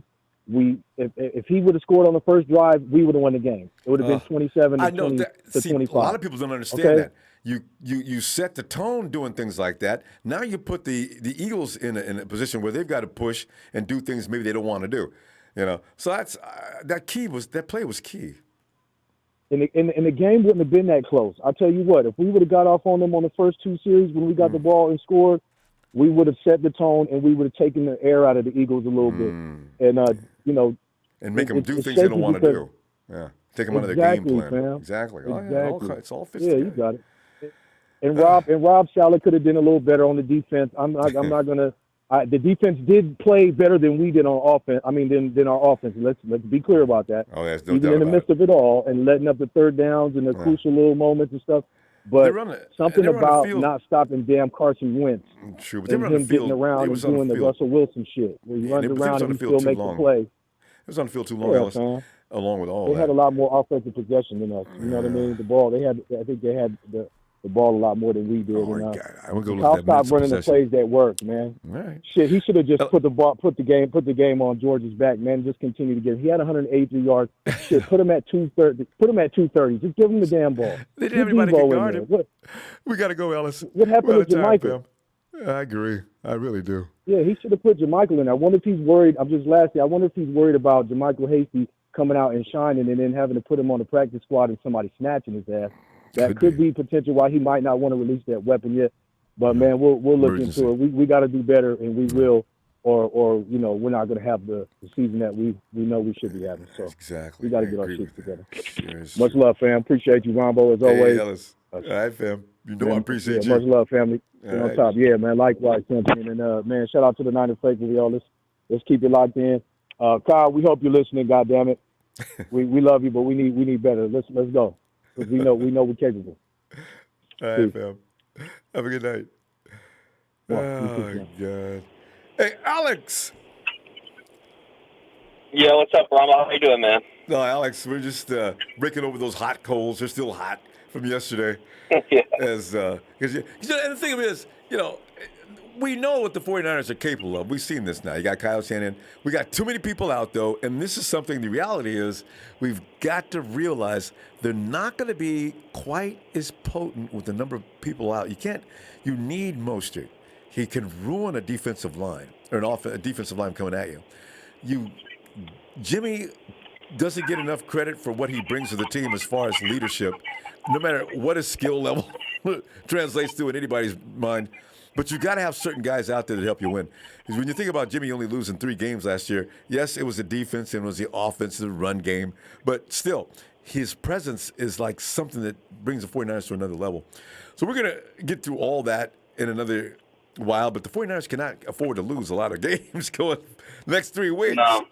So, Nope. But I know. But your summation, you gave a little bit of it yesterday. But Kyle's now at a point where he's got to make a decision between Mullens and CJ. What are you thinking? At quarterback, man, here's my thing, Ronbo. At this point, it's not going to matter who's at quarterback as long as their offensive line is playing like they're playing. And then there's that. I mean, even Aaron Rodgers, if he was back there, there's no way that he would be able to throw. Oh, we proved that last year. As soon as he gets to the top of his... True. Sorry, what? We proved that last year. True. Oh. It doesn't matter who you are. You Right. can be the greatest quarterback of all time. If you got no protection, you're going down. Exactly. And, obviously Mullens had maybe the worst quarterback, the worst game at quarterback we've ever seen as a 49er, like across time. Who knows? But it's good. It starts with the offensive line. The offensive line did not give Mullens time to make any plays. And when he did, obviously Mullens didn't play well. He threw picks and, turnovers and stuff. But I don't know what I'm trying to say. It starts with the offensive line. And I'm really bummed because those are our starters, except for Garland, who Garland actually, is the only one playing good on that offensive line. Everybody else is playing horrible.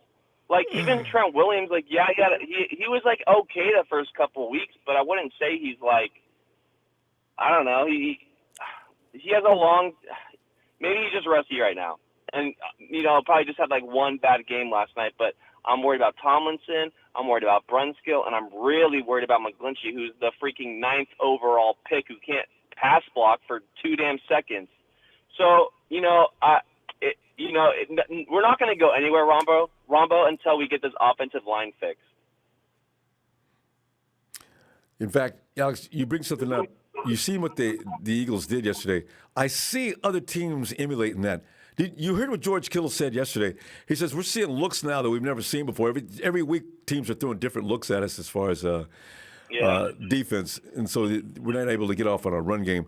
The 49ers, well, Kyle's pretty sharp most of the time. It may take the 49ers a minute to adjust. We haven't ran the ball well. We haven't ran the ball well all year. We're probably averaging, right on the line, probably 3 yards a carry. The only big runs we had were with Mostert on the first play of the game both weeks. And everything else is, and obviously we don't have a starting running back, but in my opinion, a running back isn't anything without his offensive line. And, it's so funny because this year seems like it's complete polar opposite of last year, right? Last year, our offensive line was great. Our running game was great. We didn't really have the skill positions. We were trying to figure all that out. And, that's why we made that trade for Sanders. But this year, we got Ayuk falling out. We got Debo. Debo's the man. Kittle had 180 yards yesterday. McKinnon had a touchdown yesterday. He's had 4 touchdowns this year, one every game. Shout out to McKinnon. Wait, did McKinnon get out? He did get in the end zone yesterday, didn't he? God, he's really. Yeah. He makes us a habit. He's got a really good nose for the end zone. But it's so funny because we have all these skill positions, but now we don't have time in the pocket and we don't have a run game. So, and it sucks because we've invested into this offensive line. Like this offensive line, we talked about all offseason how we were going to upgrade Trent Williams, Brunskill, and even when we get Richburg back. Okay, first of all, we don't even know when we're going to get Richburg back. Because, and how long is he going to last? Right, and how long will he last? And as far as I'm concerned, Ben Garland is our best offensive player, which I don't know. I'm sorry, our best offensive lineman. So. This is just from what I've seen. We even struggled against pass blocking the last 2 games against the Jets and the Giants. So, I after chewing on it, I'm not really surprised that Ronbo 15 quarterback hits and 5 sacks. How can you win a football game like that? How can you quarterback that's why we're like 2-2. Yeah. We'll see. That's the only concern that I have right now. I'm not even concerned about the defensive line because I like Kinlaw, I like Jones, I like Armstead. Armstead had 8 pressures yesterday. I like Greenway. We're going to get Greenlaw back this week probably. Like people are saying, oh, it's going to be different when Jimmy gets back. Is it though? Our offensive line is literal trash right now. Is Jimmy going to have time back there? We know how Jimmy gets when he's rattled, but we know how he is when he has time in the pocket. Yeah. So it's going to come down to this offensive line and if they can get their shit together. Yeah. Well, they got a week to think about it. We'll see, Alex. Good points, excellent points. Alex, let me see you Wednesday. All right, after the press conference, see what you're saying next. Hey, faithful forever though. Niners all day, every day. Win, lose, or die. That's the way it goes. I'm telling you, fam, it's credo. All right, Alex. Night. Yes, sir. Later, Ronbo. You. Peace. Jesus. Oh, Santana.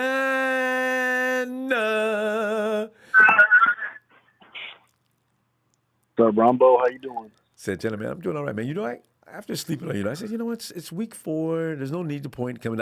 We're still 500. I don't want to go below 500 because that'll suck. It looks bad, But because then everybody told you guys about the hangover, man. You guys talking all that trash, man. You guys don't know what you're talking about, man. 49's going like anybody else. See, I want to punch somebody in the face. So, they got to get this next week and stay 3-2, because otherwise, Santana, we won't be able to hide, bruh. Everywhere we go, man, they'll be working us. Oh, yeah. Especially coming out of the Super Bowl, But how you doing, Rombo? How you feeling tonight, man? Doing all right, Looking at this situation with Kyle and CJ and Nick, what do you think is going to happen? Oh, dude. Tarab, Nick Mullens is going to be the 3rd-string quarterback. It's done. It's a done deal, Rombo. And Santana's made up his mind. It's over. It's what I saw from Nick Mullens, man. I just saw like it's fucking prime time. It's nighttime. Everybody's watching you. I just think that the spotlight was too big for him. The moment was too big for Nick Mullens, and he choked. Honestly. There's no other explanation because he knows the playbook really well and he has playmakers around him. But Santana, he was on. I think both those games against the Hawks and the Raiders, when he was just large and completely in charge. I think those were night games, weren't they? I can't remember, Ronbo, but that's what I saw from him, sure. Man. The but Raider game for sure was in the dark. And Nick just took 10 people apart. But they weren't like the Eagles, though. That's the thing. The Eagles got a good pass rush. It's better than I thought, actually. They do. And you could tell, I felt like when I was watching the first couple, plays, the very beginning, and he threw those bad passes, I just had a feeling, man. No excuse for that, though. It's gonna be a tough night. It's gonna be a tough night. And I can tell by the way that Kyle Shanahan was calling plays, he was trying to take the ball away from Nick Mullens, by giving it to the running back, throwing pitch plays, throwing screen play, a little bit of screen plays here and there. He wasn't really making Nick Mullens make any throws, and I don't blame Nick for this. I mainly, I like Kyle Shanahan, but I mainly blame him for not taking out Nick Mullens any earlier. I think if we would have gave C.J. Beathard, maybe if he would have taken out Nick Mullens 5 minutes earlier, I think we would have had a chance of winning the game. And the way C.J. Beathard came in, but man, it was just frustrating. I was just mad watching the game. I'm like, wow, really, dude? Like, 11 million people were watching that game, Ronbo. Really? It was that crowded? Yeah, it was that crowded. Maybe Nick knew it. They must have told Nick sometime during the course of the game, and he freaked out. 11 million people? Something like that. So I heard something like that. But I mean, but yeah, I mean, I just blame Kyle Shanahan for not making any moves earlier. Getting Nick out of the game, and one good things that I saw, Ronbo. Hey, how about Brandon Ayuk, Ronbo? Ooh, boy, that play he made. One of the leagues. You know what? As a matter of fact, let's talk about Ayuk a second, because Ayuk is replacing Sanders, right? And I was worried, how are you going to get an equal to Emmanuel Sanders? I think we got one. In fact, I'm going to be shameful enough to say he may be better. Yeah. Yes, sir. Yes, sir. So, yes, I can't. Sir, that's what I'm saying. Hey, week 5, week 6, get everything rolling on offense, get more guys back. Look out. That's when the offense explodes. Ronbo, what a playmaker he is, man. Oh, dude, man. Crazy, hurdle that defender. Like, he just. I don't want him doing that too much, though, because that scared me. Yeah. I know. But he's a playmaker, Ronbo. He's going to make plays like that, man. Scary, But I mean, I can't wait for Jimmy to come back. I know a lot of people probably don't like him, but I mean, Jimmy knows how to win, and that's the bottom line. And he may not, that's the bottom line. He may not throw deep, most of the time, but he can move the chains when he needs to, So I can't wait for him to come back. He needs to come back next week, Ronbo. I mean, we gotta win this game against Miami, and I don't know if you want to really put, I like CJ, but do you really want to take that risk? You know what I'm saying? Have Fitzpatrick go off or something like that. I agree. Considering that Miami's playing not bad football at all, actually, they're going to be better than the Jets and equal to the Eagles for sure. So yeah, you got to. I mean, hey, wrap that ankle a little bit better, but let's go. Hopefully, he shows up on practice on Wednesday. But if he doesn't, I understand, But if we can get this win against, we need these games and we need to win them, That's right. So we can win against Miami. Yeah, and then get the Rams, get Jimmy warmed up. Santel, we got to go. Yes, sir. I'll see you Wednesday, though, fam. All right, good stuff. All right, man. See you later, man. Looking forward. Night, fam. And Josh Valencia. He said, hey, what's up? I'm a big Dolphin fan, and I hope it's a good game this Sunday. Good luck. Josh, I got to respect your team, man. You guys look better than I expected. Josh, can you pass the information to us as to whether or not Tua, is he starting this weekend? Thanks for the contribution, too, Josh. That's it. KC. What's shaking, Ronbo? How's it going, man? KC, man, I'm sitting back here tripping, man, because, I'm looking at the Dolphins like you can't play with them. They'll beat your butt. The Hawks, as usual, got a nice – I was watching the game, and they got away with the call that was wrong, and they didn't throw a flag on it. Dolphins could have won that game. And the thing is, the Dolphins did a good job on that I mean, the defense, the Dolphins were scoring kind of easily when they did score. So, we got a game coming up this weekend. It's going to be tougher than the one we had this week. You know is that still Fitzpatrick on the Dolphins? Yeah. Okay. Yeah. Well, I mean, the Niners won their last 2 games, and I wasn't happy with them. So tonight, I'm just disappointed, Ronbo. It is disappointing. Especially the way they lost. That was a winnable They're game. Kind of all over the place, And I mean, Kyle needs to stop playing down to his opponents. Like, that's so true, about Casey. They did that last year. Yeah. Don't squeak by on weak opponents. Beat them up. And I think we need to go easy on Mullens too, because he's 25 years old and has played 12 games. And I was curious what first 16 games of a few people look like. So I looked up Drew Brees. His first 16 games, he went 17 touchdowns and 16 picks. Peyton Manning's first 16 games, he had 26 touchdowns and 28 picks.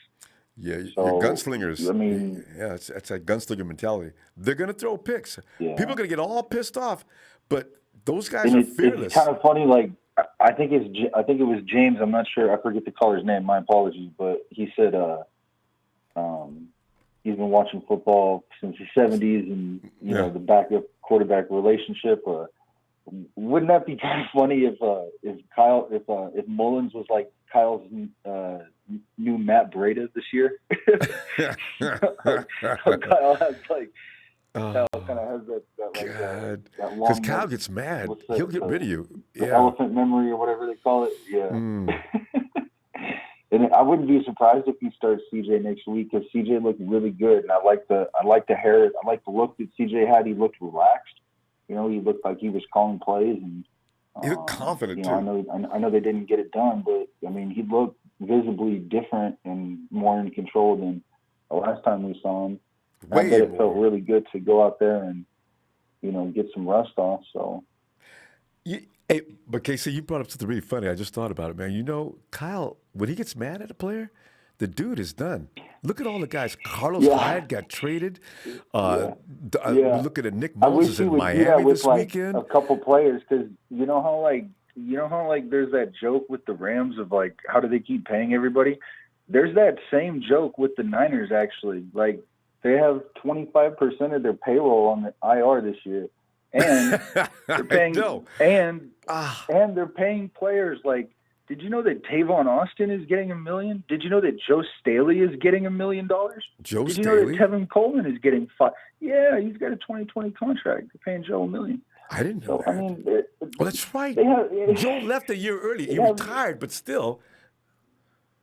Then they're paying Marquise Goodwin $1 million too, Ronbo. Oh my God! Kyle Nelson, that's why when you get rid of players, that's why if we get rid of Dante, same thing. You got to trade him.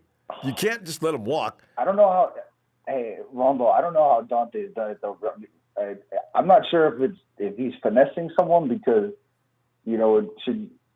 I don't know. I'm not sure if that really works in the relationship terms of how a team makes a contract, but he signed like 10 different contracts over the years. I don't know how he's doing it, Ronbo.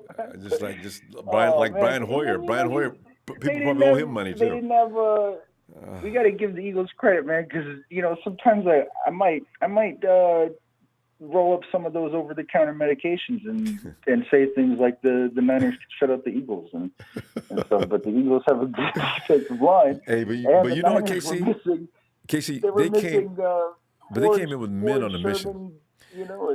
They just wanted that game more than the 49ers did. They outplayed the 49ers. This is what I don't want to see. I want to see a better attitude from the 49ers going forward, because that game, it looked like somebody quit at a couple of points. And Nick Mullens, I'm not sure why he looked like that. It almost looked like somebody paid him off.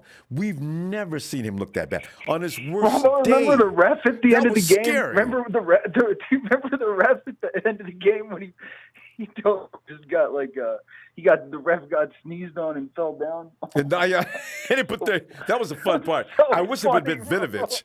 God. Casey, we got to go, though, fam. We'll see you Wednesday, okay? I wish Dre Greenlaw could switch contracts with Quan Alexander, too. Quan wasn't bad yesterday, though. I got to give him credit. Because he must have heard people talking about it. Hey, Ronbo, let me just tell you, man. Real quick, about 10 seconds. Go ahead. I feel like we're smoking something in your basement and you kick me out all the time, man. I just want to say shout out to Empire and I love you, man. Thank you for holding the fort down. You're the best part of this season for me, Ronbo. So take it easy. It'll get better, Casey. No, I got to be the worst part. Well, it's going to get better coming up next week. All right, fam. Night. All right, adios. Adios. Oh, man. And forget about it. It's not a mark. Ronbo, holy cow. How the hell are you, Ronbo? Oh, Mike, man, I'm laughing because here we are in week 4, early in the season, and Kyle's sitting there talking about, don't ask me which quarterback is starting this weekend. I'll let you know later. And we're sitting there, we've already made our choices, you know. Yeah.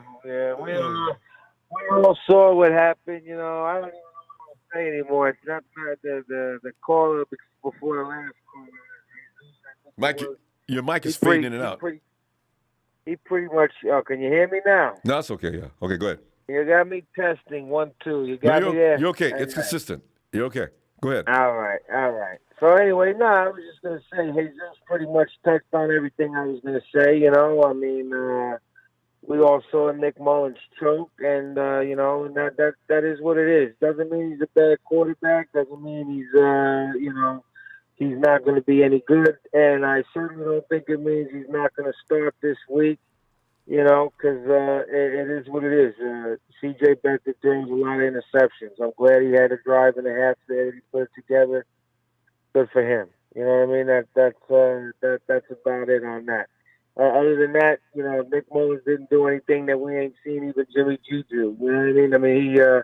He threw it right to the guy. I think when was it in the divisional round, Ronbo, against the Vikings? Right? Jimmy's had those moments. Right to the friggin' guy. Yeah, he had the same type of interception. I know everyone jumped out of their seat like, what the hell? Who was he throwing to? But Mike, it happens. But Mike, not this year. Jimmy's done not real great, but he hasn't thrown any of those maniacal. He hasn't thrown any of those maniacal INTs. Not yet. One game. Yeah. Yeah, we were going on for one game though. We only played one game in a quarter, 1 game and a half, a quarter, whatever it was. Didn't he have 3? Anyway. 2. Yeah. Two. No, he played the 1 and he went out in week 2. He went out in week 2. That's it. That was it. He's been gone since week 2. But anyway, that's that. It is what it is. I do want to touch on the one thing though, and if I'm going to say shame on anything, it's a shame on Kyle Shanahan and John Lynch for thinking that Dante friggin' Johnson is the only guy that can play cornerback that's not on a friggin' roster, Ronbo. I don't know how the hell he does it. This guy, he's turned himself into more friggin' contracts than I can ever friggin' think of.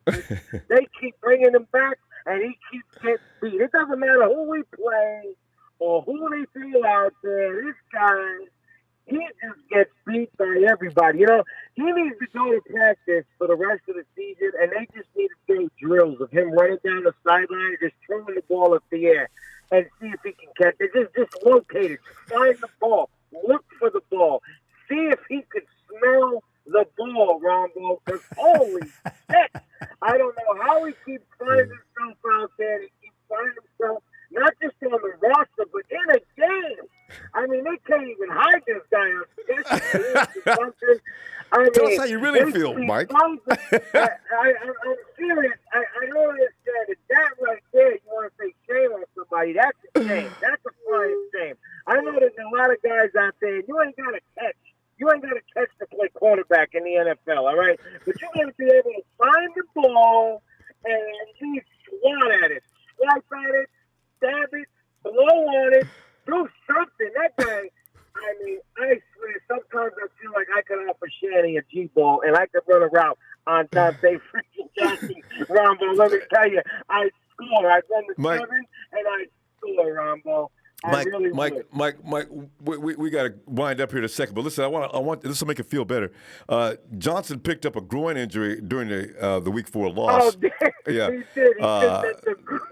And it gets better. Look at Mike. That's just evil, Mike. It says. But listen, it says. Where we find these guys that get hurt after 3 freaking plays? All the backups, the defensive line is cursed. We let Buckner go. We traded Buckner. Now we're cursed. The defensive line. The only one holding on is Armstead. And sometimes I don't know if he's out on the field or he's out spending his money. I don't know. I see him sometimes. He was rubbing his tummy a lot last year. Now I think he's full. He got paid. Now he's full. He's not hungry no more. I don't know. But anyways, I'm going to let you go, Ronbo. We'll call back Wednesday. I love you, Ronbo. Thanks, fam. Love you back. Listen, the Niner Empire, the Niner faithful. I freaking love Warriors. I hope you're having a great week. I hope everything is good, and hopefully we beat the friggin' Dolphins. For crying out loud, Ronbo. If we don't beat the Dolphins, I swear I'm gonna have a very We got him. We got him. The Dolphins are in big trouble. All right, you have a good one, Ronbo. All right, fam. You too. All right. Night, Mike. Mike's pure entertainment, isn't he? By the way, I'm serious. Dante, and Denise mentioned it earlier, picked up a groin injury during the loss. And David Lombardi of Athletics report, Johnson gutted out the injury as the 49ers were out of options at cornerback. With Richard Sherman to return from injury reserve, the team could have reinforcements on the way in the secondary. That leaves Johnson's status both on the active roster and from an injury perspective in limbo for a Week 5 matchup against the Dolphins. So maybe you don't have to we don't have to boo Dante this week, but he was in pain, fam, yesterday in that game. And, he put us in pain as well. That's mean. But you know what? If he was hurt yesterday, I'm going to back up off him. Hey, Gerald. Yo. Gerald, come on in, man. Yo. Gerald, as you know, we're 2-2. We're down to our backup quarterbacks. It's the point now where we're jockling back and forth between CJ, who came in and looked brilliant in that closing drive, and then you got Nick Mullens, who just couldn't find himself yesterday. And Kyle's telling everybody, look, I'm not telling you who's playing this weekend until I get good and ready. So, Gerald, where are you at on this matter? And anything else that bothers you about this game? It's Monday night. The weird thing about that game was statistics. 49ers had 417 yards of total offense to Philadelphia 200. Was it that big of a difference? Yeah. Theirs was just more productive. It don't even seem like it doesn't. No, I thought they were out in the field all day. Seems like that they were out there all the time. Actually, Philadelphia had, 2 good drives. The opening drive. Oh, I forgot about the pick six. Yeah, that's right. That's not offense. That's defense. Yeah. 7 of their points was defense. Right. Right. And as bad as Nick played and as bad as the offense didn't block, you still had more rushing yards, which that's not saying much because we normally have more than 116 of total of total rushing. It was a George Kittle. It was a George Kittle day. George, what do you have? 185 yards? Yeah, he out yarded the whole entire Philadelphia roster. George is amazing. God, Jesus. And if it wasn't for the little rookie on that sweep, he outrushed the Philadelphia running back. on one play. Yeah, because we stopped the run. Philly could not run. Yeah. They ran a couple, but most of the time we had that under control. That's the thing, Gerald. They lost that game, but the Eagles weren't actually beating them up. The 49ers was just handing it to them. Here, take it. Take the game. Yeah, we if Nick went in his little twilight zone, we could have beat Philadelphia like we beat the Giants. Mm-hmm. Probably. Because that first touchdown, he threw that touchdown right off the top to Juice, the whole game probably changes. The complexion of that game is all the way different. Yeah. Yeah, I mean, you can't really turn the ball over in the red zone. You can't turn the ball over when you're in your own territory, a pick six. And then the freaking part of the whole situation is CJ had almost just as many yards as Nick. And he ain't played for what, 2 minutes? 2 minutes. 4 quarters, 3 quarters is something too. I know. It's just so sad. That's why I tell everybody, these are backups doing this, Yeah. I actually think the 49ers is a dangerous team. They are. When they're all there. When they get completely healthy. Oh, God, yeah. I mean, the teams they play. Anybody. The teams they play, they good. That's healthy. It ain't really nothing soft about the schedule except the 2 New York teams. That's going to be us. Mm-hmm. The 2 games they lost, the Cardinals ain't no slouch. No. Philadelphia going to win their division.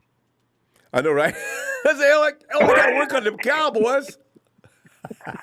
Yeah. 49 points. Gave up 49 points to the Browns. What? And Ronbo, when we catch them old sorry Rams, right now the Rams are self-destructing. Do you know how you going to fight at the end of the game you won? See, I couldn't stop laughing. Jalen Ramsey and Golden have got to work that out. That's just comical. They do this every time they see each other now. Grown ass men. Come on, y'all. What are you doing? Yeah, over foolishness. That's why when we come in there, when we play them, I think we're gonna be strictly big. We're gonna be focused. Yeah. Jimmy gonna be back. By that time.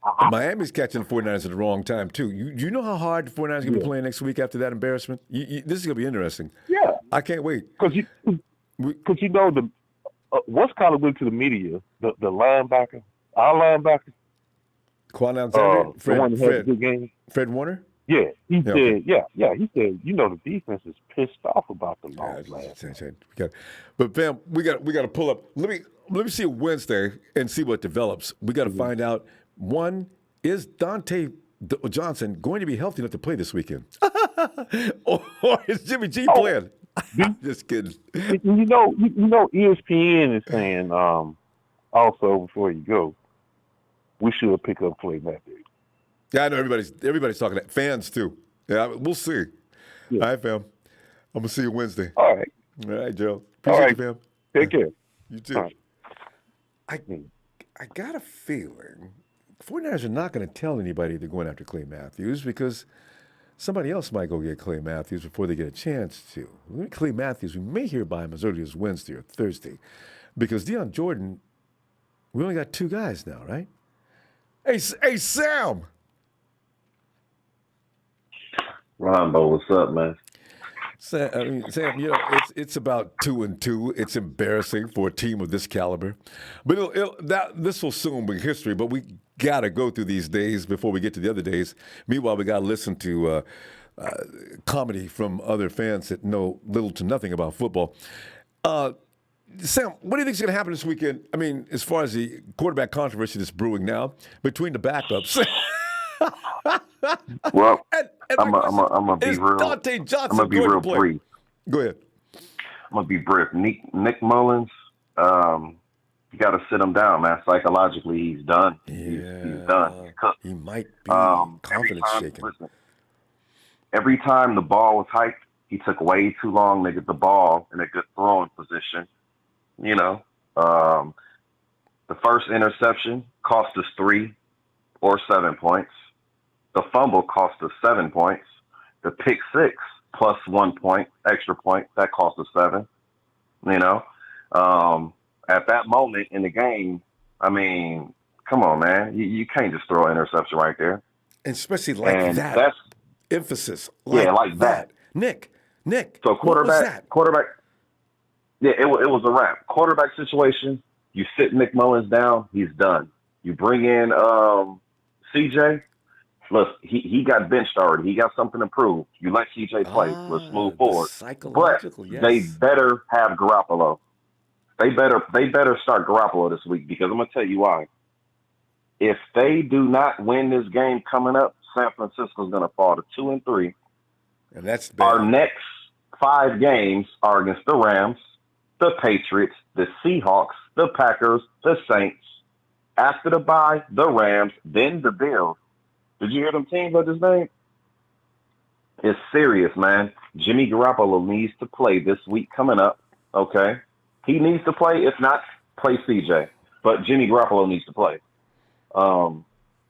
One other thing, Jared McKinnon, he's getting touchdowns. That's fine. That's cool. But to me, it seems like he's kind of slow when he hits that hole. Like every time he gets tackled, it looks like he's damn near getting injured. Yeah, you got to plant that foot and go. You need one cut. This is why Mostert is so efficient in this offense. On that stretch, plant the foot, explode, commit, hit off the tail of that whoever's running ahead of you, whether it be the tackle or the tight end. Plant the foot, make a decision, and go. This is what Mostert is excellent at. Excellent at that. I don't know. I think I would have put Wilson in the game, or I would have. He's another one. One cut, go. Hasty. Yeah, Hasty is explosive. He's very explosive, and they didn't utilize that. As far as our play calling was very vanilla for some reason. On the drive when we scored, it was Kittle, Devo, IU, jet sweep. It was mixed up, but it was all our star players, and then for some reason we got away from that. You got Nick Mullens sitting in the 3-5 step drop back, and he's just sitting there, waiting to get punished. Offensive line didn't help, but to the credit of the offensive play calling, the receivers were open, man. They were open. He missed some easy passes. The first 2 passes of the game, that's inexcusable. You cannot start Nick Mullens next week. You got to start CJ. I got faith that we're going to bounce back because, like you just said, the Niners D, they're pissed off. And next week is a must-win. It's a must-win. If we don't win next week, we're 2-3. We end up having to play the Rams the following week. You don't want to be psychologically in that position, You don't want to do that. You don't want to fall to 2-4. But you know something, Sam? We've not seen this team in that situation yet. I'm kind of curious how they'd play if they knew their backs were against the wall. Last year it was all peaches and cream, and they come in there and relax and beat teams to death. But now the character of this team could emerge as early as this weekend, no matter who starts. I believe so. Yeah. I believe so, and I know I'm gonna keep this real short right here. But my gut is telling me they're gonna win against the Dolphins. We're gonna get a lot of our starters back. Not this week, but for sure when we play the Rams, you'll have Sherman back. I don't know. Before he'll probably be back around the Seahawks or the Packers game. But we need to sign a free agent immediately. Yeah. Immediately. If not sign Clay Matthews, you sign Clay Matthews and you sign Cameron Wake. You get both of them. Bring both of them in. Right. You might as well. I like that. All right, so. We got. Let me see Wednesday. Good stuff too. All made sense. Right. Hey, it's always a pleasure, Ronbo. I'll see you Wednesday, most definitely, brother. All right, good night. Looking forward to you Wednesday. Night. All right, later. Hey, Hank.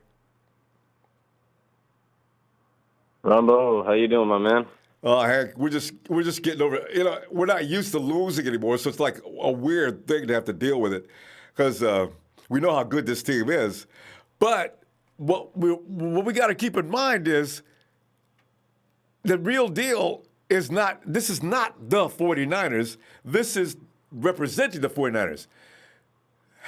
12, 13 guys, when half of them get back, now the real Niners are on the field. And there's no shame in what's doing now. They put up a good fight, and they lost by a mistake. And so that's why I'm delighted knowing. We do know how good they'll be when they get full string or even 3-4 string. Some of the guys don't even need to come back. But, this is the thing. But you like winning because we're used to winning. So, but how you feeling about this weekend? Now that you got the deal with possibly Jimmy not coming back, we'll see what he looks like on Wednesday. Otherwise, it's CJ or Nick. Who do you trust? Ronbo, you know how I do. The reason I call in is because I want your input. You know what you're talking about. I want to spend my first 10 seconds just addressing one small issue from yesterday. And this is to Frank.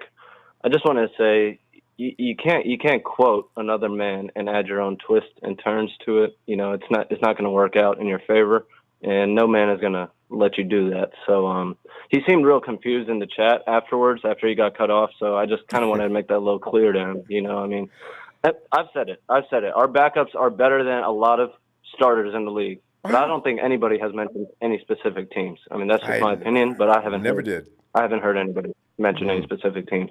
But moving on from that, Ronbo, I will be the first to say I will take Nick Mullens as my backup quarterback over any backup and possibly a few starters, which I will not name, but in the league right now. All right. To say the lights were too big for him. That wasn't his first primetime game. His first primetime game, he came out there and hung over 30 points on the Raiders. Raiders, right? If I don't when the Hawks game at night as well? That one, I think it was a 4:30 game, but it ended up going to overtime. So, yeah, it was pretty much a nighttime game. And he, Joseph Smiley, in case I'm pretty sure you're listening, he did beat Mr. MVP Russell Wilson that day. Smiley knows. So Smiley's so full of crap. Oh, yeah, he talks like... He knows. You know, and they've been losing the 49ers for the 2 seasons, all right? Nick beat him. We beat him this year. He knows. I'm just here to remind him. Yeah. That's it. So that's... I want to put that out there. Going up against the Dolphins, I pick Mullens. I mean, what I saw on Sunday was a desperate team coming up against a team that was kind of relaxed going into this game. I wasn't taking the Eagles seriously, and I'm pretty sure a lot of our Niners weren't either. And guess what? We got kicked in the throat for it. I mean, so now we're playing with our backs against the wall. I lost money on that game. I mean, but still, Mullens is my backup QB. If Jimmy. That's my QB. I'm not as soon as I saw Beathard come in, I pretty much turned the TV off. I said, no, that's it. You know, he actually looked better than I've ever seen him. I was shocked. I'm like you. Oh God, what did you do, Kyle? I thought he'd come in looking like CJ. He looked a little different, surprisingly. I don't know. I will agree with you on that, Ronbo. He looked great, you know, and it was kind of looking like that Chiefs game. Remember, he came out there threw a touchdown pass, and they called it back over some BS. But anyways, you know, we're one play away from winning that game. You know, he didn't do terrible, so I'm not going to take any credit away from him. But as my backup QB, I'm taking Mullens. No questions about it. And you should. And the more I think about it, you don't take his faith. I mean, don't take his confidence away from him. Put him back out there, but back on that horse and keep riding. He is still the better between the two, CJ and him. Absolutely. You know what? I'm withdrawing what I said earlier. You're right. Bring Mullens. Ronbo, I put that kid on my $90 hoodie for a reason. All right, I believe in the kid, and I don't think he's going to finish his career as a Niner, in my opinion. I mean, he's too good, and as long as we got Jimmy, I don't think that's going to happen. But moving forward, that game last night, I'm putting that on Kyle, okay? You're babysitting Mullens, man. I mean, I get he threw a pick six, and he threw a pick in one of the most crucial points in the game. But you gotta trust the kid, you know? I mean, I in my opinion, I felt like he was playing it a little safe, and the run game wasn't working. We didn't have Mostert. McKinnon, you know, McKinnon's been doing great. I mean, that's my guy, man. I mean, I wasn't one of the ones who was counting him out, and the reason for that is because how much money we paid this fool. So, I mean, that's why I got faith in him still. Running game wasn't working. Mike McGlinchey, I don't know what's going on with you, man. I mean, I supported you ever since we drafted you, man. When we Ronbo, I kid you not, when we drafted this guy, I looked up his film. Like, I mean, I was like, I got to see this, man. I mean, the Niners obviously saw something I didn't, and I believed in him, you know. And after Joe retired, I was like, you know what, he might cover to the left side or right side. I'm sorry. Now, so I don't know. Losing that weight, I don't think that was the smartest decision, and he's not going to put up all that weight in the middle of a season. So he's got to figure something out. But moving forward, our backs up are against the wall, Ronbo. This is not the same thing we've had last year. Last year we rode on our defense and our run game. Defense is going to be playing catch up, and our offense better pick it up. That's it. I'll tell you this right now. I was just looking at the undefeated teams, Ronbo. Yeah. Besides the Chiefs, I'll give them. They got a great offense. Besides the Chiefs, right now, I'll take my offense over any of these undefeated teams right now. Okay, we're not healthy right now. Okay, give me 2 more weeks. Give me my starters back out there, and I'm ready to go. Okay, that's what I need to win about. And any blind, delusional hater that thinks otherwise, he's just kidding himself. He's fit. You know, these people kill me coming in crying, you guys lose, you can't win, The NFC champs. What kind of stupidity would spew from a brain to say that? He's not impressing anybody. It's just dumb. So, you know, laugh at these clowns. Let him run their mouth, Ronbo. Just like Sherm said, we want him to look We want them to look stupid. later. Ronbo, thank you for the platform. Thank you for the platform. I love what you got going on here. I'm not always calling in, but I'm always listening now. I just want to give one shout out to Joseph Smiley, and the reason for that is I want you to know this. You got as many rings as the Jets do, okay? So don't even think to compare your team to my Niners, all right? There you go. The Jets. That's your standard right there. You guys have a good night. Take care, Ronbo. You too, man. And that Tommy Testosterone, he's got zero to talk about. What do these guys get the nerve to talk? It just blows my mind. Johnny V. Ronbo, my brother, what's happening, my man? Johnny, man, we're just sitting back here breaking over the yesterday's What Happened game. Yeah, that's it. What happened, guys? Yeah, you know what's so funny, though, John? As bad as they played for 4 quarters, they still could have won that game. What if that Hail Mary would have worked? How comical would that have been? You know what? Show you how good these 49ers are. They played some of the worst football they've played in 2 years, and they still won. You know. But John, we'll get over this. And when the thoroughbreds come back, and we start riding, I mean, it's going to be a different story. But it's nice to see if you can win on just program alone. I like what Kyle Shanahan's, the program he set up. If we just plug players in there, whether they be backups or whatever, and they can go in there and get it done. This is what I want to see this team become finally. And it's probably a couple of years away, but they're working toward that. You can see it. But what are your feelings on that? Because we didn't talk to you yesterday. What are you thinking? Ronbo, I was so pissed yesterday. I couldn't have come in and made it a nice call. I was irate. A part of me, I swear to God, it shaved 2, 3, 4 years off my lifespan, that damn game. But I'll tell you straight up, that Hail Mary looked like Debo had it in his hands, man.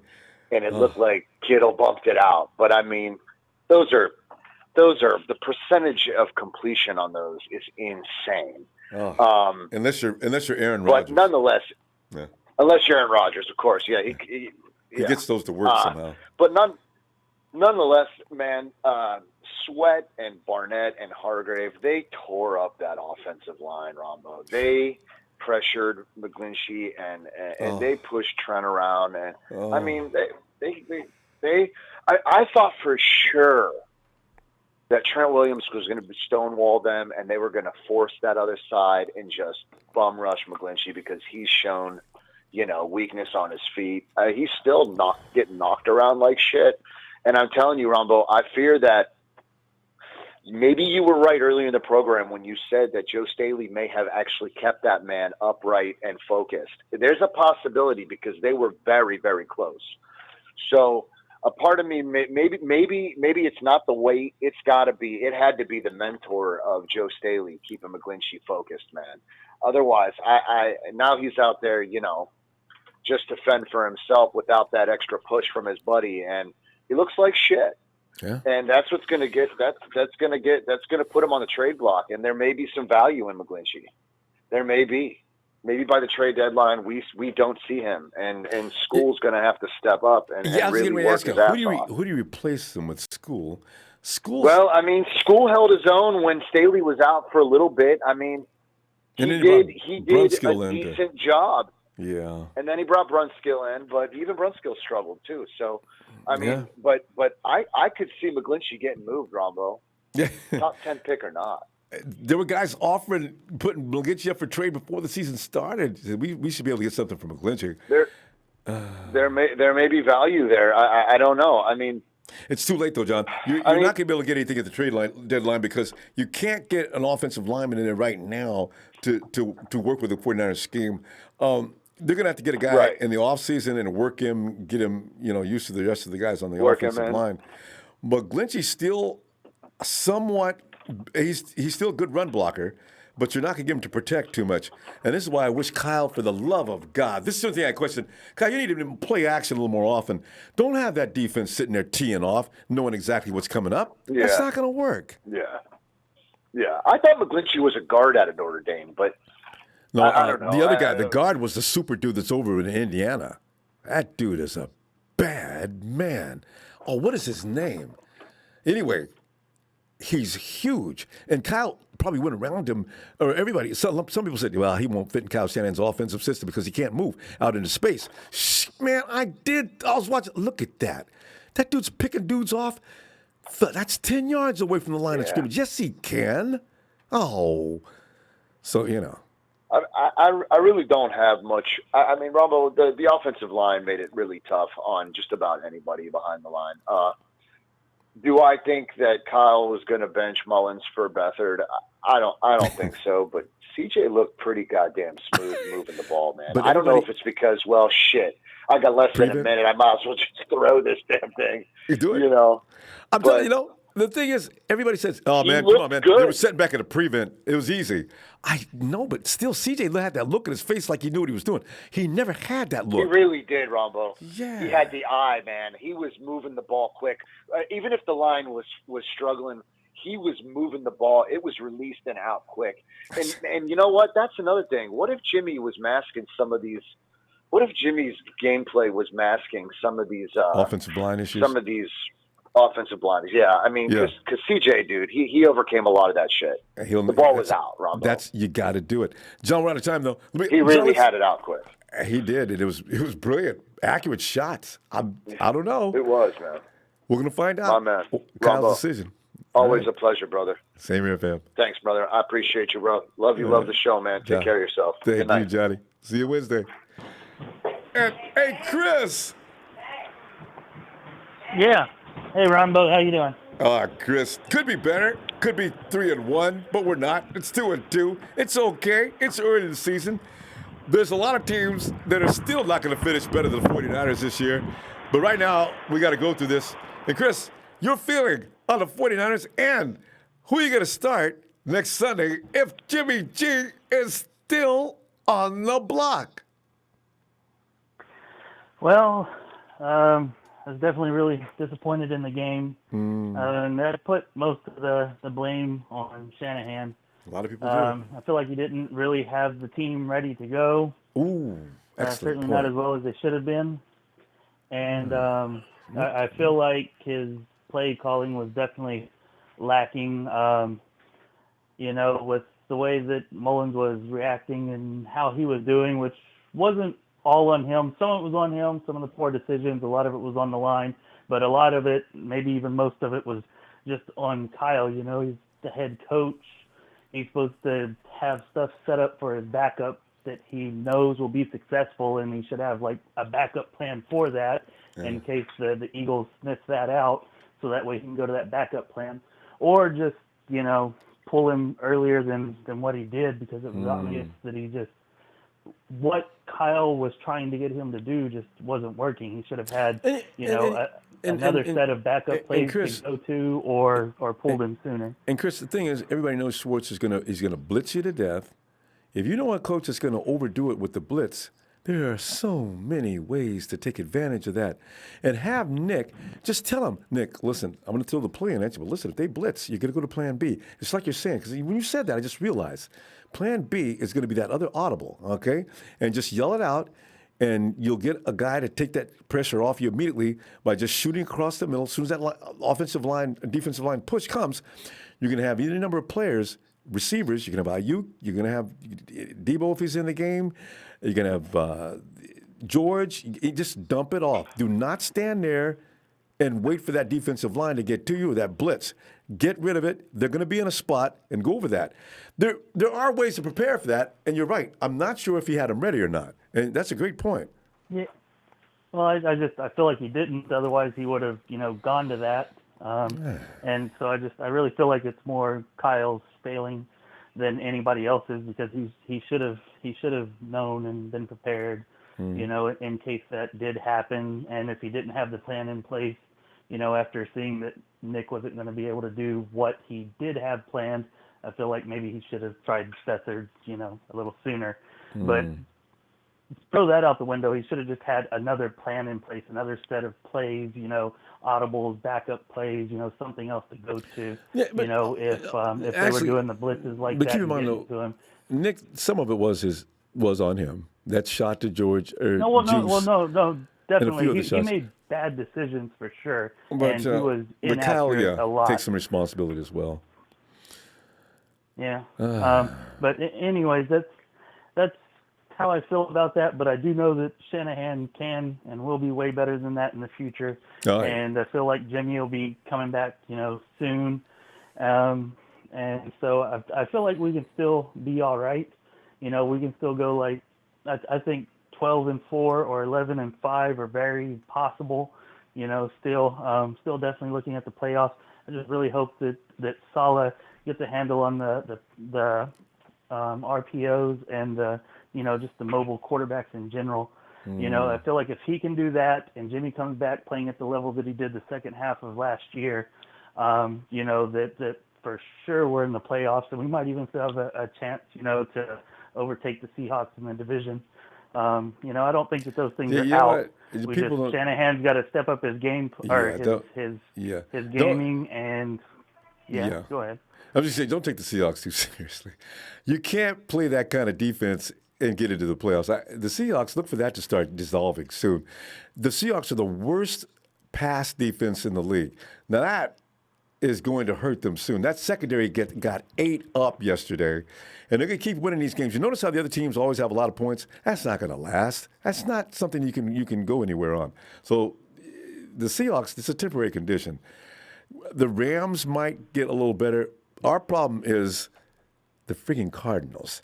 That team, just 49ers going to have trouble with them. So that's the problem. So anyway, tell you what, Chris, let's see you Wednesday, all right? All right, Ronbo. Yeah, I'll see if I can get on and talk to you all Wednesday. All right. Thank you. Looking forward to that. Good night. Good night. Good night. Eli, my Eli. Ronbo, buenas noches. I know. It's later than yesterday, too, huh? Buenas noches. Yeah, it wasn't a good night for me last night. It's like, it was so crazy game. It was a crazy game, Ronbo. I mean, we're getting Mullens back. I mean, there's no doubt. Yeah. There's no doubt. I hope we do because, it wasn't a nice night. But you know what? We all saw, like you said, we all thought that, we got this. But you know what? They got some. They play Kyle real good. They did. The Eagles look pretty good. They really did. Jim Shorts, man. Jim Shorts knows the defense and offense, man. That's what the cameras was on him all the time because he knew what was going to happen next game. Camera was on him. So, oh well, I already ate crap and I just follow to the next game, and I'm sure Mullens is gonna start or Garoppolo, one of them. But yeah, there's no way CJ is gonna start. I don't think so. Or what do you think, Ronbo? Kyle, somebody said it earlier, Guerrero. You remember this because Kyle has this thing. He's the rage in him. If you piss him off, it's very dangerous. Remember Carlos Hyde missed that fly, that pass he should have got from Jimmy when he first got here. I don't think Coach ever got over that. And then you look at Dante Pettis, pissed him off last year. Dante's still in the doghouse, So Nick, I wonder, Kyle, I know he likes him, but Kyle's very scary. If you piss him off, you're dead meat as far as getting playing time. So, he loves like the CJ. worst girlfriend. Yeah, he likes CJ anyway. If I had to bet, I'm not necessarily thinking CJ should be out there because a lot of people might be right. Because CJ looked good because they were in prevent defense and he was sitting on the sidelines watching the Eagles defense. You could see better, right? I would bet CJ starts. I'm just thinking, watch Kyle. Because he gets pissed off and he does. The stupid things. He doesn't think, though, but just give him another chance, man. Yeah, Nick was in black and white. I don't know what the hell he was saying. He was saying that at the conference. That poor guy, man. I feel sorry for that guy. And I said, you know what? We all have one of those days. But, hey, we're playing against Matt Breida, huh, next week? I know. See? I'm worried about that. Guerrero, how do you feel, man? He's going to be all pumped up. All right, yeah, they would. Especially Kyle, man. I'm gonna get him. That's another one of guys. Another Kyle's guys. Matty B pissed him off. Look what happened to him. So Matty B's give me the ball, coach. What? Give me the ball. Why? This is the team I want so bad, Coach. Give me the ball. He looked good yesterday, too. Over us. Oh, he was running on the Hawks. He had a good game. He looked good every time I was watching. I said, look at Matty B, boy. Busted tackles and carried up. So, Oh, man, we got to watch out for that guy. I know with that one guy, speed. he'll win it all. And he's motivated. He can't wait to play us. Oh, man. He's going to put it on Kyle's face. Look what you had. And you just let me go just like that. You know it. Like, wow. You know it. Oh, well, we'll see what happens on Ronbo. I know it's late. I got to go and sweet dreams. And my wife is right here watching me. She never lets go, man. She's like a hawk. Always looking at me. See, what am I doing? I'm sorry, Ronbo. You have yourself a great night. Love your show. Love your platform. Thanks, and fam, let's go. Let's go, Niners. Gracias, mi amigo. I'll say, go get back in as soon as you can. I'll be looking for you, man. All right. All right, man. See you on Wednesday. All right. Looking forward. Bye-bye. Okay, bye-bye. Oh, yeah. God. See, and you haters to get your feelings hurt because I talked about your team because you ain't worth a crying piece of pee. Don't. I'm going to say worse things about you. Your team is mediocre. The Hawks ain't got no. We go pass on that defense all day.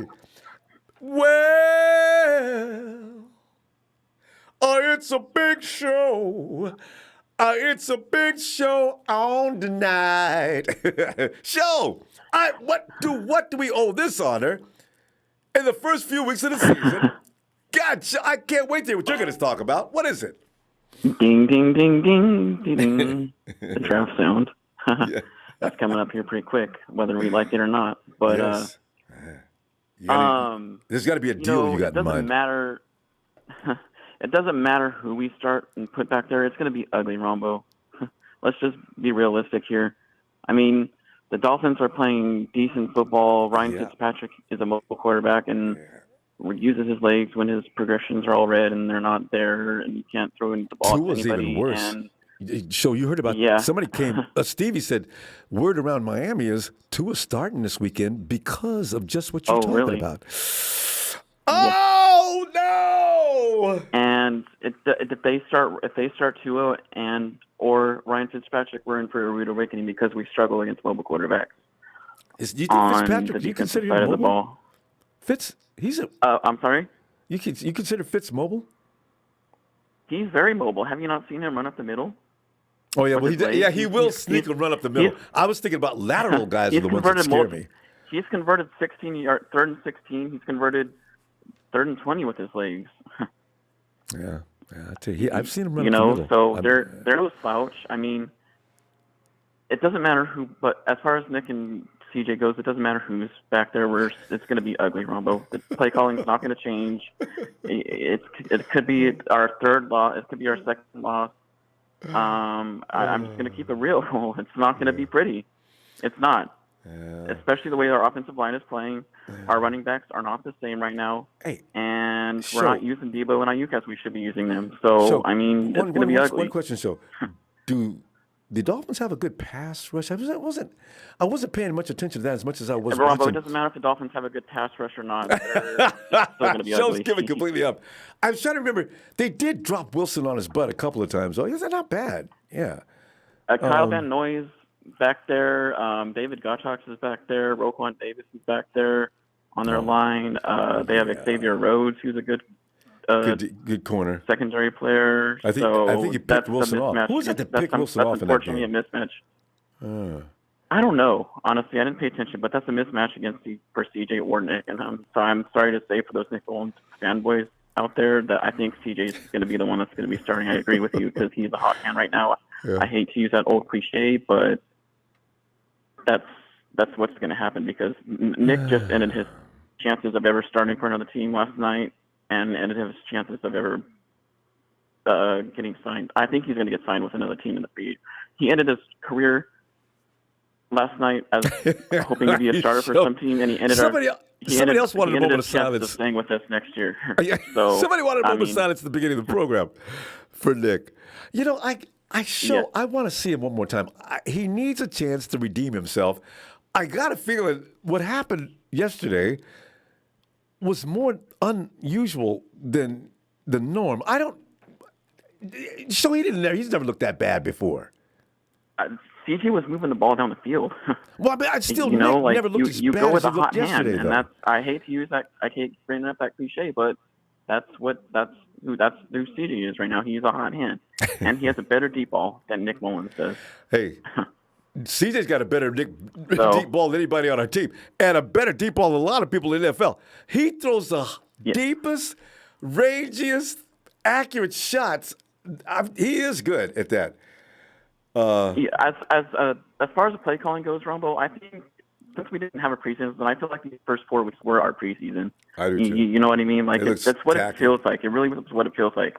And later on in the season, when Jimmy's back and all the guys are back, I think there are 2 things that we need to address on this team if we want to even get a taste of the playoffs, and that is our interior offensive line. Yeah. I know people want to be bragging on Mike McGlinchey right now, who does deserve it, yes, but he is not the problem. We drafted him specifically to run, open the lanes for the run game. He is not a pass blocking tackle. Okay, whether people want him to be or not, he is not. Who he okay, is. Get that out of your head. Okay, we need to address that interior offensive line right next to him, and that's what we need to do during this trade deadline period. And we also need to get that wide receiver who stretches the field. Yes, Brandon Ayuk has that speed, but we are not using him like that. We're not. Sure. That's what Kyle's not using him. And I saw that. You know, like there's one name that a, comes to mind for that offensive guard position who has a working relationship with Jimmy Garoppolo, and that is Joe Thuney out of New England. They only signed him for a 1-year deal, and he would be a major upgrade over Daniel Brunskill, or I'm sorry, whoever's starting next to Michael Minchie. So you got a lot to start with. So we got to stop though. Let's get you back in here a little more often. You save it all up for weeks. Be prepared for a lot. Be prepared for another loss. Don't be upset if we lose. So we'll be back to normal when everything's back, when everybody's back. So it's not going to be pretty. That's true. We'll get it right. All right, It's just a matter of guys coming back. You're right. All right, so have a good night, fam. Night. But still, I do think Kyle makes some adjustments this week to make that team because he is that good. So, we'll see what happens. Emilio! What's happening? Emilio, you know what's happening, man. We're looking. Kyle jumped up today, and actually, I was waiting for the media to ask him that question. So, Kyle, coach, so who's going to be your starter this weekend if Jimmy G is not able to go? I'm not going to mention that right now. We'll see as the week goes on. I'm not going to commit to telling you who's going to start. Emilio, who you starting this weekend if Jimmy ain't going? I love this. Everybody's got some great theories on this. All of them are good, too. Well, it's not a thing. I mean, you can go with the guys just and that's kind of just the hot hand. It makes sense, but you know what? I don't even know who to start because the Dolphins is not a push-over team. I just honestly don't know. If Jimmy's nothing good, we're just fucked either way. I don't really see I don't really see no positive with the hot hand. I'm sorry, but we might lose this game if Jimmy doesn't start. No, really. We don't get you that know what? monster either. Because I don't see a win. If we don't get those 2 back there, we're fucked. Yeah, because actually, a couple of calls that were made against the Miami team, against the Sillies, they could have won that game. They're going to be tough. You know what? I've never seen Fitz scramble left or right. He runs up the middle a lot. But I've never seen him scramble. No, Big Show calls him a mobile quarterback. Okay. Well, I'll give you this. He's not a mobile guy. He's like Jimmy. Once he has the opportunity to run, he's going to run. That's what he is, So he's not a scrambler. When he sees that opportunity, he will scramble. He does have the speed for it. He won't hesitate to run. It's not like he can't run. But, yeah, if he sees his lane, he's going to take it. Just with me, hopefully Jimmy does start, but, Kyle does that just to throw the media off because he thinks it's a game with them. I'm not going to say anything, so I'm going to let them aware of that. So it's funny, but and you don't want the coach in Miami to set up his defense for any particular quarterback. So I don't know why they be asked. Actually, I don't know why you asked Kyle that on a Monday. He ain't no coach should be telling you that. Actually, when I think about it. Well, you got to think about it too. It's the media. They're going to do whatever they can to try to get something out of you. See if you bite because they know Shanahan's answer. They know how sarcastic he is and how he can be, but they do it anyway. So it's just like, okay, let's see what we can get up. And they know he gets irritated really easy too, which is funny. Yeah, he Him and I does. bring that too because he's a Sagittarius. My wife is Sagittarius, and it's the same way you irritate them, say certain things. Oh, they're gonna get pissed off. So I just find it funny when I see him talk. I always find it funny because it's just like, damn. I said, yeah, they get mad really easy and irritated. So that's why I find it funny when he talks. Oh, God. You know, this is the thing, though. The 49ers, I got a feeling they know they embarrassed themselves. I'd like to see Nick. I think his mind is solid enough. You listen to him talk. This is a sharp individual. I think his mind is sharp enough to redeem himself and regroup. Nick knows he made some strange plays. That shot to Juice, the only play that was you can't question as being an all-out goof. That was a touchdown. Nick, what did you do? That ball was 20 feet high over his head. Did it slip out of your hand or what? So, you know, this is – I almost want to see him get another chance. So it's hard to call. We'll see what Kyle says, though. Because Kyle, like you said, Kyle gets mad and he doesn't get over it. And we got how many players that got in Kyle's doghouse and never got out, you know? Emilio? Yeah. Yeah. You're busy. Man, all right, we'll talk to you later, man. All right, you just got back to work. His boss just got in. All right, Emilio, see you Wednesday. Good night, man. Good night. Hey, Jerry. Was it? Hey, JC3771. Thanks for the contribution, man. I'm watching the highlights, and that was a drop pass in the end zone by Kittle with 2:02 left in the fourth. Yeah. That's the one from CJ, right? Was it 2 minutes left? Yeah. Yeah, George, he'll miss one or two a year that are catchable. You say, but JC, thanks. You know what, JC? CJ should have just walked in. George had the defender pulled so far out of the way. He's got enough speed. He could have just ran in. There was nobody to the left in the screen as far as the camera lens, and that's a wide-angle lens. CJ could have ran in. He even said he should have ran that in. So, yeah, that was 2 points missed. Hey, Jay. Hey, Ronbo, can you come back to me? I can do that, Real Jay. fast? All right. Let's see. We got to name you. But, yeah. Haters are rolling today. You know, fam, there's going to be, in a few weeks from now, these strange people that hang out over here to meddle. Watch them disappear. Like the roaches when you spray or when you turn the lights on, they always come in, right? Hey, Jamal. Roaches. Hey, Ronbo. Roaches. Jamal. Hey, listen, man. Hey, Ronbo, how you doing, man? Oh, I'm doing all right, man. You know, it's been 24-hour rule. You know, I got over that loss. Yeah, I did too. You know, like last night I watched the game. Even though we look, this is what our defensive line needs to work on when it comes to mobile quarterbacks. Remember Rocky Balboa when he's training. Where everyone was they need to do. Yeah, they need to do drills. Catching chickens, and I'm not kidding. It's a struggle. When they go to these mobile quarterbacks, they give us headaches, they give us fits.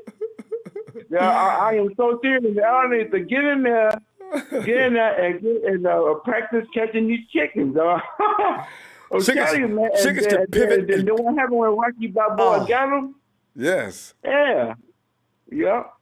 Because, man, chickens can pivot quick. And they do not run in a straight line. A little kid, we used to chase chickens all the time. That was just useless. Except them roosters. The roosters will turn around on you, boy. But them hens, they could get up and, switch on it. Ooh, that was fun. And you're right. They do need to do something about it. But they're too big. What we need to do is get some little more linebacker play involved. Maybe your safeties. Somebody needs to be in there to actually run those guys down that's got similar speed. The 49ers got to figure something out on that. But Robert Saleh still believes, I got the front four. I ain't making no adjustments. They got to get it done. Yeah, they do. And you know what? Even though we played lackluster, and I know we got our guys banged up in our reserves and all that, we still had enough to win the game yesterday. So we only lost about 5 points. No, we were banged up. Philly's banged up. There's just yeah, that's why I was Philly wanted it more. Even up match. Yeah, they wanted it more. So. Yeah, I wasn't mad at all. But yeah, give a shout out to my brother Race. His team is kicking tail, man. They got the #1 defense. The Colts. I know, right? The Colts they do look tougher than I would have even thought they were going to look. They look good, and they got and guess who's over there?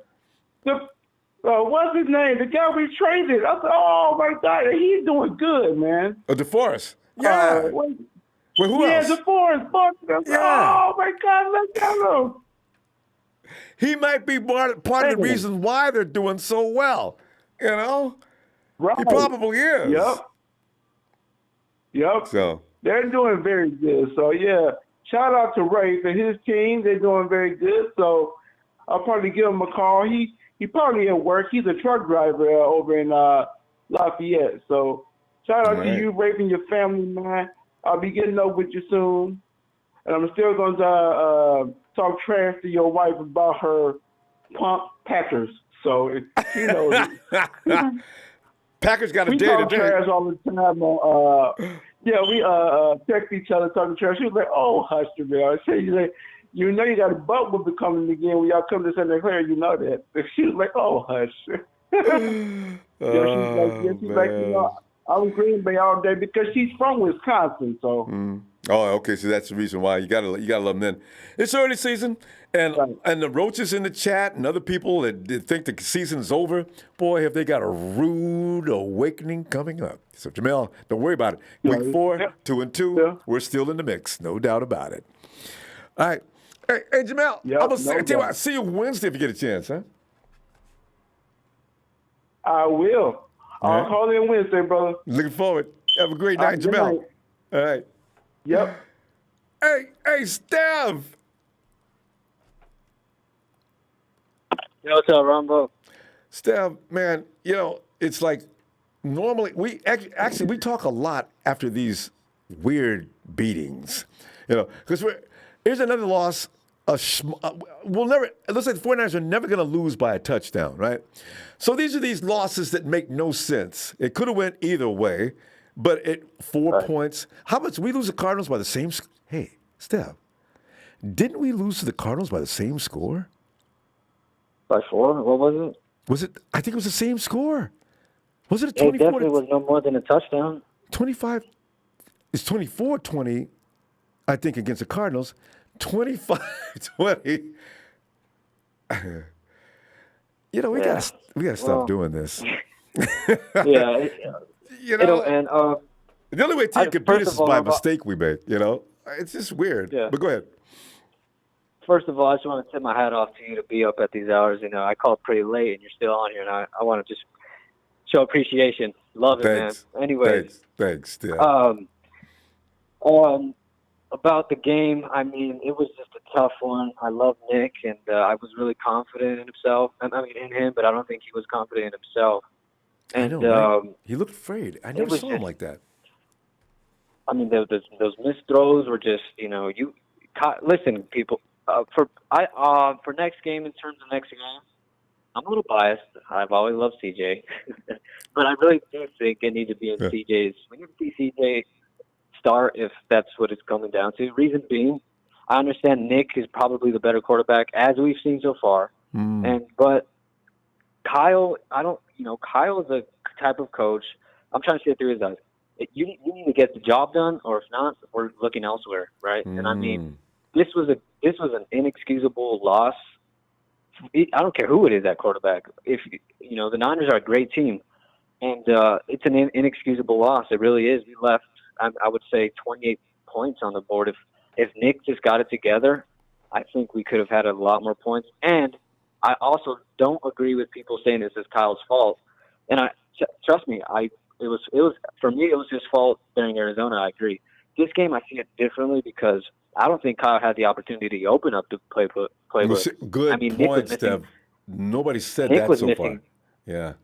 Nick was missing throws where if we would have landed on, we would have rolled on all cylinders.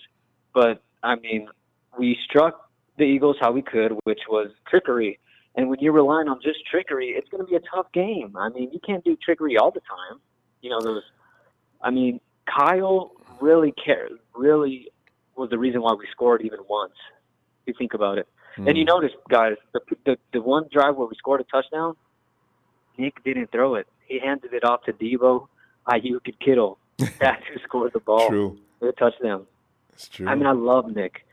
I think he's a baller when he's in the right mind.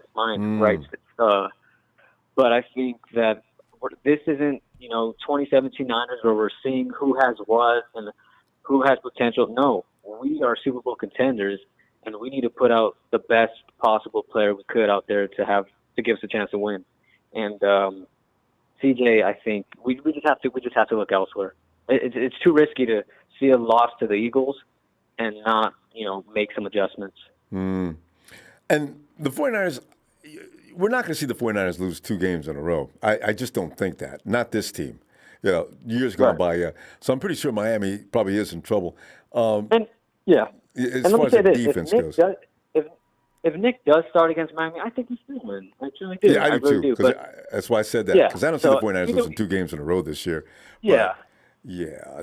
But, either way, I think we win, whether it's Nick or CJ. But to be fair, when you mess up, I'm just going off of Kyle's. I could be wrong, but if Kyle, and he loves CJ. I mean, he does. we could have. We could have argued. Yep, Kyle's liable to start him. CJ could have been gone years ago. Let's be honest. I even love CJ, but he could have been gone. So. I mean, I could be wrong, but I think we move on to see what CJ could do. Yeah. I mean, it could be a good thing, too, in the long run to see what CJ's got progressed or whatnot. Because Steph, you know the underlying thing about this conversation is 49ers are not going to keep both of them next season. So, it would behoove Kyle to let him play this week, CJ, in order to see if he can get his value, get some attention. If he looks anything like he looked in the fourth quarter yesterday, then he's got trade value immediately. Yeah. So I was shocked, but you know what? People bring up the prevent defense or whatnot. Well, listen, I mean, this dude was releasing the ball lightning quick. You can even say he looked even a little better than Jimmy getting the ball out. He was making his reads and getting the ball out quick. Step out of time. But that's an excellent point too. CJ was on top of it, like it was like a new CJ. But it was prevent. I've been listening to everybody, And CJ's not afraid to get hits. I mean, he might be he's gonna get knocked and not be afraid to let that thing go. But all right, Ronbo. All right, Steph. Appreciate you, man. And thanks, man. Great to hear from you too. All right, man. Have a good night. You too, Steph. Night. It's Steph from the Duke. Hey, Jay. I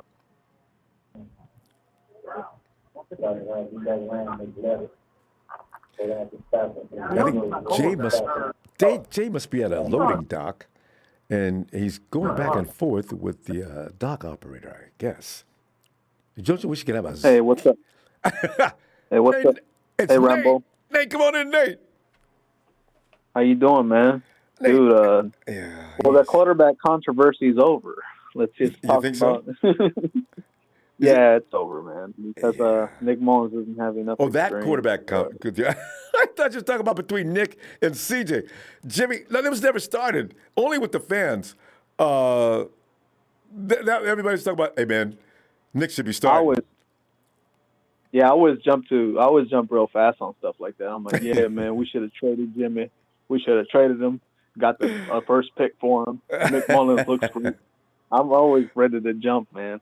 That's how I am about football. I know. People got to calm down and think first. So don't be throwing stuff in the garbage before you know if you used it up or not, Because every quarterback's going to have his day.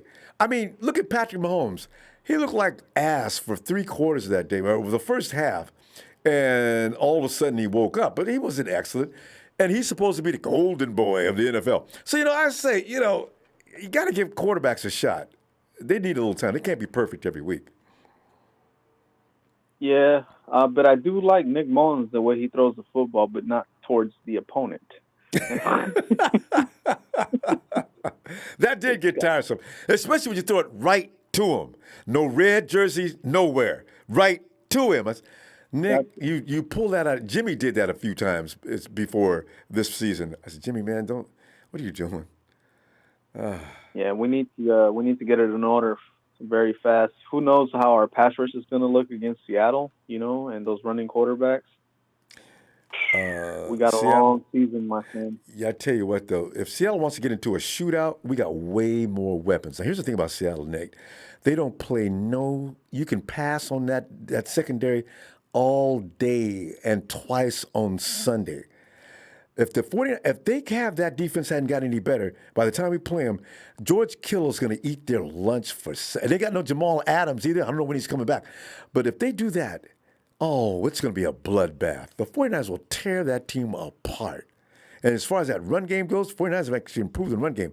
So what Chris is going to have problems too. They're tailor-made for the 49ers to run them off the field. I can't wait till that game. I'm the guy who's always said Solomon Thomas sucks, and it's time for him to go, man. He's on the IR. He's on the IR. Givens looks good though. The guy that replaced him, kinda. I love watching Givens play. He does what Solomon should have been doing. Remember the argument that when we first drafted him, he couldn't get to the attack point fast enough, and it is. And when he did get there, he got beat up. Yeah. Yes. And look at Ark Armstead, man. He can get there, and he finally got all this football in him, right? He got 4 years finally in, or 5 years. I don't know how much experience he's got now, but he's definitely looking great, man. He's getting back there a lot, I just wish he could be back in his position. He needs to be able to rush from the tackle spot. When Javon Kinlaw, I think Javon Kinlaw's a little weak. He may be fully effective before the season's over. I thought it might take him a year. But get him next to Javon inside. Oh, yeah. He's back to where he needs to be. That's where he's most productive. We assigned that one guy.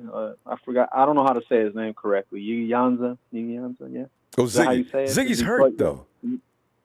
Oh, he's hurt. Tore bicep. Dude, look, man, all I watch is the football game. I don't know any about. The only news I get is from you. So I come on here sometimes and I get it. Out. But I like only watching the game. I hear you.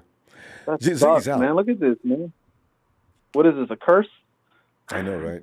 Levi Stadium curse, man. He signed, 2 weeks? We had him for 1 week, 2 weeks. Yeah. Yeah, already he's bad, gone man. For the season. Oh, man. And then Nick Bosa, doesn't look very he's out. Durable. He's not durable. So that knee had cartilage damage, So we're looking at maybe we're looking maybe he's not going to have – he's already kind of slow, man. So I'm like, can he get slower with this injury? Possibly, because it is something that he has to come back from. His first and to get in football shape again? I don't know. I don't know to what extent are they talking about cartilage damage. That's really scary. We might not make the playoffs, and we got to look into the draft. Who knows? But if Jimmy comes back, he maybe keep us competitive. But too early. The offensive line is not doing it, man. Right now, the offensive line got beat up against the Eagles, man. Those guys really put some effort into beating the 49ers on. Everybody doesn't have a defensive line like the Eagles. That Eagles defensive line them boys. All them dudes are huge and speed. Everybody got a defensive line like that. 49ers probably won't look that bad against every team. Nate, that sound? Yeah, I'm here. We're out of time. Nate, let me see you Wednesday. All right, man. No, I'll call in once in a while. Take it easy, man. You have a great night. You too. All right. I think Jay is still at work. It looks like he's moving. Ronbo! Jay! Ronbo! Jay, I can hear you. What up? Jay, Jay, get a quiet spot because I'm dying to hear your perspective. Yo. I'm dying to hear what you got to say about yesterday's game.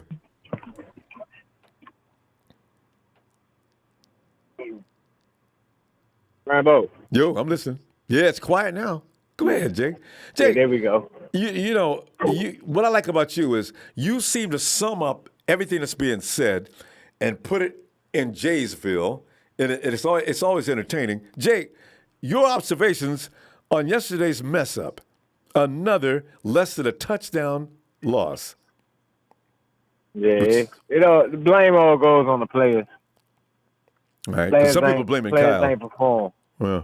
I can't blame Kyle. Kyle ain't on that field. You know what I mean? He called the game he thought, would work. Maybe he could have. Yeah, maybe he could have, called some more plays for wide receivers down the field. But other than that, in the running game, and hopefully y'all see how important Raheem Mostert and Tevin Coleman is. Oh, man. My man Cole. My man CT out. You know what I mean? But him and that, he may take it to the house on any carry. That work seems up. Jay, wouldn't it have been smart, though, to call timeout, call Nick over to the sideline, talk to him for a second, especially in the first half, settle him down, and give him some options. Like, listen, if this happens, you do this, all right? Because remember when Harbaugh used to do that Kaepernick all the time? Every now and then when you see a quarterback you could see in Nick's eyes, he had totally disengaged from the real Nick. So I said, what's wrong with Nick? And send him back in the game and assure him that I got faith that you can get this done. I know he's a grown man. You ain't supposed to be holding his hand, but he needed that yesterday, I thought. What do you think? Yeah, maybe Kyle might be, he might can't talk to the players during the game. He might cut them out or something. Yeah, he does get mad. He definitely gets. His jaws get tight and everything. You see it. He might like it. It's better than me not to say nothing. He did say something to Nick once, though. Up even more. You know that play when Nick took a too shallow of a drop back? It was supposed to be a screen play. Nick dropped back about an inch from the offensive line, and they tore him up, and Kyle was mad. I could see, because Nick come trotting back past Kyle, and Kyle stopped him and said something to him, and Nick just looked down the ground, shook his head, and walked away. I said, Nick just got cussed out. Yeah. He just ain't played good. He had a bad performance. He was rattled. You know what I mean? He might have played in we was talking about against the Raiders, but that wasn't of this magnitude. The season wasn't dependent on it. It wasn't against a quality team, D-line, as we was going against the Dolphins. That's true, because Eagles' front line defense is tougher than I even knew. They were tough. You hit. And Nick, Derek Barnett, I didn't even know he was like that. I know, right? Trent Williams around. What? He made him look like an undrafted player. God. So the Eagles, if they had all their players, they'd be like the 49ers with all their players. Now let's play. They'll beat your butt. Yeah. So. And the one positive thing I did have to see out of the game yesterday, I ain't hear nobody talk about was Quan Alexander. He was playing yesterday. He looked good. He ain't missed no tackles yesterday, and he had about 5 solo tackles out in the open field. Just tackled them straight. You know what I mean? He looked good. I was delighted. Some of his critics were still on him. But I said, I don't know about that. Quan looked pretty good to me today.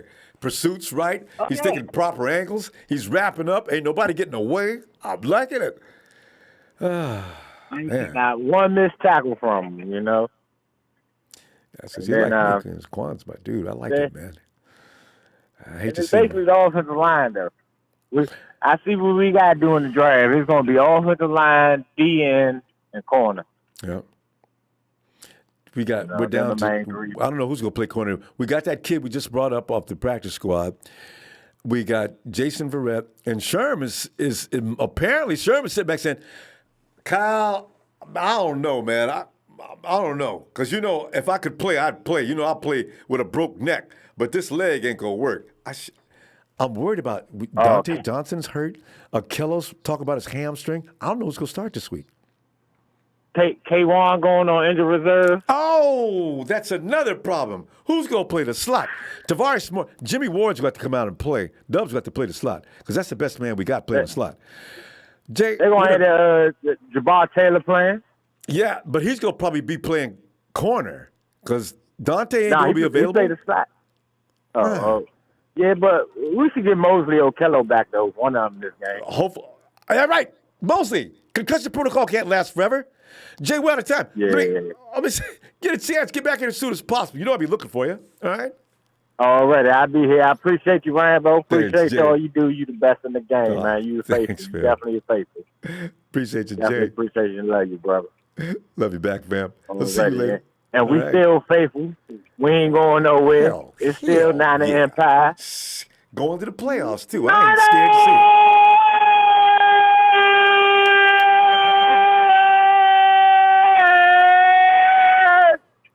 Bang, bang, Niners game.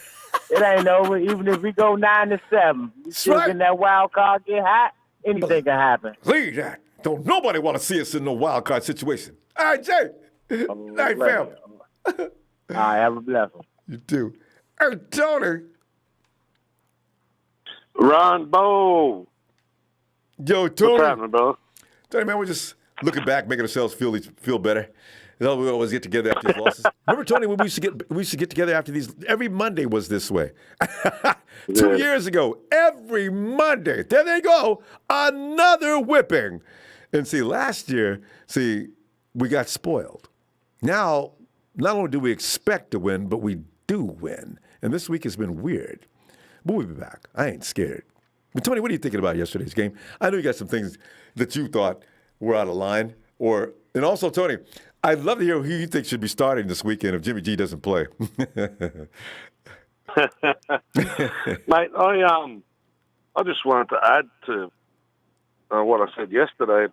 You know, we didn't have enough time. But did you see the press conference after, and how you're mentioning about play action? One of the dudes asked Shanahan, "How come you didn't play a little bit more play action?" And he said to him, "If you can't run the ball, if we're not running the ball right, I can't call play action." And I'm thinking to myself, what kind of an answer is that? What's play action got to do with running the ball? But everything he does stems from play action, but him answering that way is very bizarre. You're right. Kyle, everything stems from play action from you when you were in Atlanta. What is the difference? He had a different bunch of guys, but still, play action confuses people, especially the defense. It freezes them and does all kind of weird things to them. So you're right. That's why everybody's watching. Kyle, what happened to your classic? The trademark of your offense is out of play action, both passing and running. So, it doesn't make sense. That didn't make sense to me. I didn't know what the hell he was talking about. Yeah. But another thing, I think, from even last year we were doing that, I think we need to clean up, is we just tend to, when we got our chance, we tend to overrun the quarterback. And the next thing you know, that instead of keeping the bloke in front of run right themselves, they're trying to chase him down. But, stop overrunning it, mate. Keep him in front of you. Even if you've got him going backwards, more, running back. So one of the corners or, run right into him, right? Because there's coverage will be on the other side. Yes, I agree. But we just keep overrunning the bloody quarterback. I don't know. We've bombed some chances in that game doing that. I think Eric Armstead had his fair share of chances of getting him. He just missed him a couple of times. Mm-hmm. But you know what? This has been going on for a couple of years. The 49ers pursuit, it overruns the offensive line. The quarterback steps forward, right up the middle. Brady would love to play the 49ers when they do that. They run right past him. Quarterback steps forward and makes his throw. Wilson got away with murder with that every time we play him. Wilson sits. He waits for the 49ers to do what they do. He steps forward, and he gets about 2 big gains a game against the Niners doing that. Every game, every time. And the other thing is, I was just thinking about it. I don't think much of it, but I thought something to think about. You know, when Carl's ass is in the hot seat, he tends to sort of like open up the playbook a bit more in a wild rush. And I thought to myself, you know what? Was was it C.J. Beathard that was playing that way, or was it Carl opening the playbook and calling plays that he should have called earlier on in the game instead of right at the end?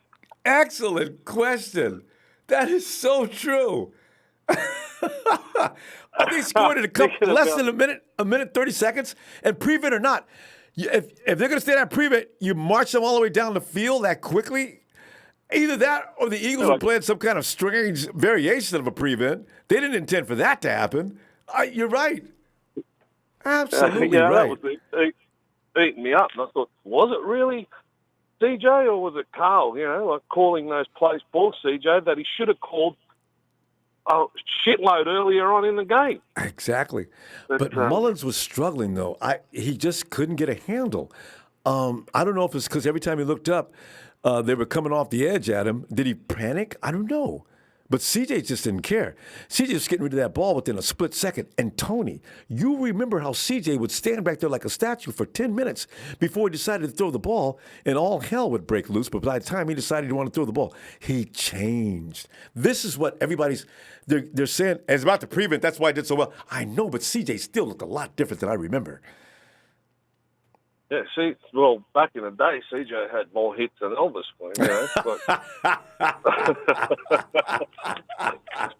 The Beatles and Michael Jackson combined. I mean, he was getting beaten to a pulp. You're so right. And not yesterday. He got took down once. But, man. Maybe that long rest did him good, Ronbo. Apparently. I was shocked. What about that Juwan Jennings? Do you reckon we could use that bloke next week? Or Tony, you and I could definitely use. I've had enough of Dante Pettis taking up a space where somebody could be productive, could come in and take that spot. Jennings would have been awesome on several plays, and he's a big, strong kid that can block. On that offensive line, that is what you need. When those big guys come around the corner, a guy like Jennings, or the guy we lost, Jalen Hurt, those are the guys that can help you as far as the run game goes. See? Well, John Lynch was pretty big on that kid. He said to Carl, if you're not going to use him as a wide receiver, I want him at safety. Yeah. Because he is. He's a big, strong kid. You know what I mean? That's what we need. And more, but Tony, I mean, we ran out of time already. Tony, we'll see you. If you get a chance, see you Wednesday. Thursday, your time, I guess, right? Thursday one time. No All problem, brother. Thank you very much. Shout out to all the truck drivers out there, the hardest working people on the planet, mate. A big shout out, Jay, from Tony. He's down under doing the same thing. I never thought about that. Yeah. All right, fam. Talk to you later. All right, brother. Thank you very much. Bye. Thank you, Tony. Yeah. So, fam, with that said, we'll go ahead and wrap it up. Fam, hit that like. Even those roaches that run around here, low-rent individuals in here freeloading on having a good time, you definitely got to hit like, you scum suck. Anyway, fam, I'll see you Wednesday, all right? And we'll get back together and talk some more 49er football.